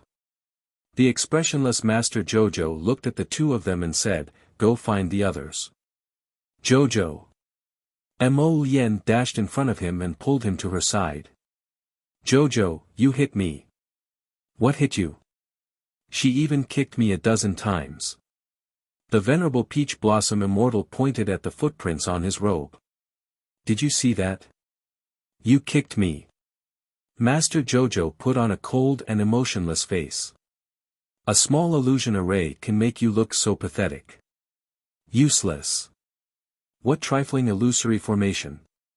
Mo Lien huffed. I originally thought that it was merely a mirage illusory formation. Who knew that a bunch of you would pounce on me, each with a physical body? Kicking, biting, scratching and tearing, you even forced me to hand over my Dharma treasures and spirit coins. Arbor looked at him expressionlessly. Haha. Believe me. Mo Lien reached out and held her little face. You look exactly the same as when we first met. I recognized it at a glance. It was you who was in the prime of your youth. He looks about 12 years old. The venerable Peach Blossom Immortal twitched his mouth and pointed at the 17 or 18 small footprints on his robe. Did you see that, Jojo? These are all footprints left by a bunch of your kicks. I gave them a pile of spirit tools and Dharma treasures. Speaking of which, it's strange. After your illusions took the Dharma treasures and spirit tools, they all left. The little Treyant burst into laughter. It's not my illusion. Arbor's face was still cold. It's old man Fekta. Really? Why does it look so real? Yes, yes, yes, it's too real. What a bunch of you. The venerable Peach Blossom Immortal counted silently. There are at least 100 of you. Arbor, the little Treyant said hurriedly, Master Silver, I think there's something fishy about this. Look at the two of them. There are footprints on them and their hair is messy. They really don't look like they were created by an illusion array. Could there really be 100 of you hidden in this place? Arbor glanced at the little Treyant and looked at them coldly. Let's go. Go find Wushuang and Fu San. They're nearby. The venerable Peach Blossom Immortal tidied his messy hair and walked to Mo Lien's side to poke her. Jojo is having a mental breakdown. Chapter 44-59. Although Mo Lien did not say anything, the smile in her eyes had already revealed her current mood. One must know that when the two of them had just entered the illusion glyph matrix, they had seen the overwhelming number of Jojo pouncing on them, tearing, pulling, and violently robbing them. At that time, all sorts of feelings had welled up in their hearts. Jojo could not help but laugh. But in the blink of an eye, it met its master's cold eyes and hurriedly put on a serious face. What exactly is it? Arbor looked at the two of them helplessly. She did not believe that the two of them could not even make a small illusion glyph matrix when they worked together. The reason why they stayed there must be some strange discovery. Mo Lien held her hands and looked at her with a smile. You may not believe it. Sigh, these Jojo that look exactly like you are all mechanical men. Ah. Arbor opened her mouth in surprise. Mechanical men? Yes, they are made of deep-sea mystic crystal. Mechanical men. Mo Lien nodded with a face full of certainty. Speaking of which, the craftsmanship of these mechanical men is really not bad. Yes, yes, they are so agile. They rush up and strip off clothes to rob. Ah, simply. The venerable Peach Blossom Immortal spread out his hands emotionally. Sir Jojo treated him with a cold face, pretending that he did not hear Rotten Peach Blossom's muttering. Yes, I understand. This fellow ended the conversation and turned around expressionlessly. Go find Wushuang. Mo Lien couldn't help but suppress the smile on his lips. He quickly walked to the little fellow's side and held her hand. Qiao Qiao, if you see those golems, you'll definitely like them very much. He leaned slightly and whispered in her ear. I like them too. It was so cute that it made one's face bleed. So many Jojo, covering the sky and earth, climbing up and down. It was really interesting to look at. Arbor only felt his hot breath beside her ear. It was scalding. She glanced at him without changing her expression. Her hands quietly retracted into her sleeves and she stepped forward. In an instant, her ears were a little hot. Mo Lien couldn't help but smile. Seeing that she didn't say anything, he teased her, "Jojo, turn around and look at me. Jojo, don't panic. Although there are more than 100 Jojos, I can recognize you at a glance. There's no mistake. Jojo, take a guess. How many Jojo are there? Jojo, I suspect that this arcane realm has an owner." Arbor finally stopped and turned to him with a calm expression. "You mean, Ancestor Fekta isn't dead yet?" "It's possible." "Impossible." Arbor shook his head. "Why do you say that?" Mo Lien asked with a smile.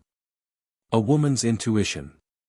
The Crown Prince turned and exchanged a glance with the venerable Peach Blossom Immortal. "I believe in you, Jojo. Jojo's intuition is very accurate." Mo Lien couldn't help but be speechless. The little Treant jumped up and down. "Quick, it's right in front. I can already feel the aura of the princess and the rest." The three of them then quickened their pace and ran forward. Clusters of light pink flowers bloomed on the hillside. Each flower was only the size of a thumb. The large patch of flowers connected the sky and the ground. It looked as if they had barged into a pink world. Mo Lien, Arbor, and He Jichen quickly rushed to the front and saw Fu San and Wushuang being surrounded by a large group of wooden men. There were hundreds of wooden men. The key was that their limbs were very agile. When they formed a group, they actually looked like they were fighting with others. Their spiritual power overflowed and their energy was released continuously. Chapter 4460. Arbor was amazed. These wooden men even knew how to set up formations. 17 or 18 wooden men nimbly jumped onto their companions' shoulders and waved their wooden arms. Immediately, countless spiritual powers flowed out and attacked Fu San and Wushuang. Luckily, the wooden men were only at the 7th level of the spiritual realm, which was far below Wushuang and Fu San. Thus, the two of them were not in any danger. However, they did not feel any pain. They attacked the two of them in groups, which made them a little flustered. Fu San's fireballs landed on the wooden men, but the fire could not burn them. It was obvious that these wooden men were not so simple. They were made of fire-resistant materials. Arbor, Hu Jichen, and Mo Lien jumped up and landed beside the two of them. They raised their hands and slapped away the wooden men around them. "Brother, sister-in-law." And Wushuang's eyes lit up. She hurriedly shouted, "We have to think of a way to trap these things. They can't be killed or burned. Look, look, they can still move after being scattered." Sure enough, when Xiaomu turned around to look, she saw several wooden arms and legs scurrying back and forth around them like headless flies. It was very frightening to look at. "Move aside." Arbor frowned. He raised his hand and threw out a pitch-black round pearl. He leaped onto it and hovered in front of everyone. "What is this?" Princess Wushuang asked in surprise. Arbor did not answer. He slapped out 2 beams of divine energy and landed heavily on the heart of misfortune. The pitch-black round pearl instantly exploded with thousands of rays of strong light. Instantly, thousands of rays of light swept across everyone present and covered the wooden men that were about to charge forward. Mo Lien, Hu Jichen, Fu San, and Wushuang hurriedly raised their hands and pressed down. Abundant energy flowed through their bodies. They stood firmly on the spot and did not move an inch. Only their robes and hair danced with the strong wind. The wind whirled past and swept away the hundreds of wooden men in front of them. The black bead slowly gathered its light and fell into Arbor's hand. The little stoic turned her head to glance at the 4 people without batting an eyelid. She put away the heart of misfortune in passing and said aloofly, "Let's go." "Wow! What's that?" And Wushuang hopped over and looked around with a surprised expression. The realm of misfortune, the venerable Peach Blossom Immortal said with a smile. Before we met you, we accidentally fell into the realm of misfortune. It was Jojo who refined himself into the heart of misfortune. That was how he broke the realm of misfortune and released us. Third young Master Fu and Princess Wushuang were shocked when they heard this. He had long known that this crown princess was extraordinary, but he didn't know that it would be so unexpected. The crown princess is refining the realm of misfortune for her own use. Third young Master Fu could not help but sigh. As expected of the crown princess, her abilities were outstanding. That's right. I heard that the realm of misfortune is full of nightmares. Once people enter and let their imaginations run wild, they will be filled with strange dangers. As long as they were alive, how could they not have thoughts? Even if they strictly controlled their unrestrained thoughts, they might be able to control it for a day or two, but how could they control it for half a month? But these wooden men aren't alive. Arbor looked indifferent. Throw them inside and let them be. In any case, this realm of misfortune had no other uses, and Arbor had never thought of integrating it into his star domain to cause trouble. Hey, then does that mean we can also throw them inside when we encounter zombies in the future? Chapter 44-61. Wouldn't that save a lot of trouble? Princess Wushuang suddenly had an idea. She looked at her sister-in-law with bright eyes, her face full of admiration. This heart of misfortune was too powerful. If we encounter a large number of enemies in the future, can we throw them all in and let them fend for themselves? In theory, it should be possible. Arbor nodded slowly. And Wushuang could not help but raise her eyebrows. In theory? Yes, people with high cultivation levels might not be able to absorb it, just like you guys. And Wushuang nodded in realization. Although they had retreated more than 10 steps earlier, when the heart of misfortune emitted a strong light and absorbed the wooden dummies, they could also feel a heavy pressure on their bodies. However, they could use their powers to resist, so they were not absorbed by the heart of misfortune. Of course, this was also because the little crown princess had deliberately blocked them outside. Mo Lien smiled and walked forward, holding Arbor's little hand. It's done. Even if it was not easy to absorb experts above the godly state, if they encountered a large number of low-level zombie puppets in the future, they could really throw them all in to save trouble. This heart of misfortune's sturdiness was different from a storage talisman. If too many random things were stuffed into the storage talisman, the things inside might break out of the walls of the talisman. However, the heart of misfortune was different. It was refined from a mystic realm, so its sturdiness could not be compared to the heart of misfortune. In the future, if Jojo did not want to fight with the zombie army, he would sweep them into the heart of misfortune and get rid of them once and for all. Of course, Arbor knew what Mo Lien meant. Hearing this, he looked up and chuckled. Thinking about it, if a large group of Tianyun disciples attacked and threw them all into the heart of misfortune, how would it feel? However, if there is a transcendent state expert present and uses a shield to protect them, it might not be impossible to save them. Arbor pursed his little mouth and jumped on the spot. However, if I ascend to the transcendent state one day, it will be a different story. The right path was to increase his own strength. Mo Lien raised her hand and patted her head. All right. You've done well enough, my Jojo. You've done something that most people can't. Yuan Shichen nodded with a smile. Indeed. And Wushuang laughed heartily and ran forward to hold the young crown princess's hand. Sister-in-law, let's go. Where are the others now? Cho. In front. Follow me. The little tree-ant shook its 2 branches and led the group forward in a hurry. Arbor's group followed. After walking for a short distance, Arbor lowered his eyebrows, coughed, and asked, You said that it wasn't an illusion array? Then after the formation was broken, where did all those mechanical men go? Yeah.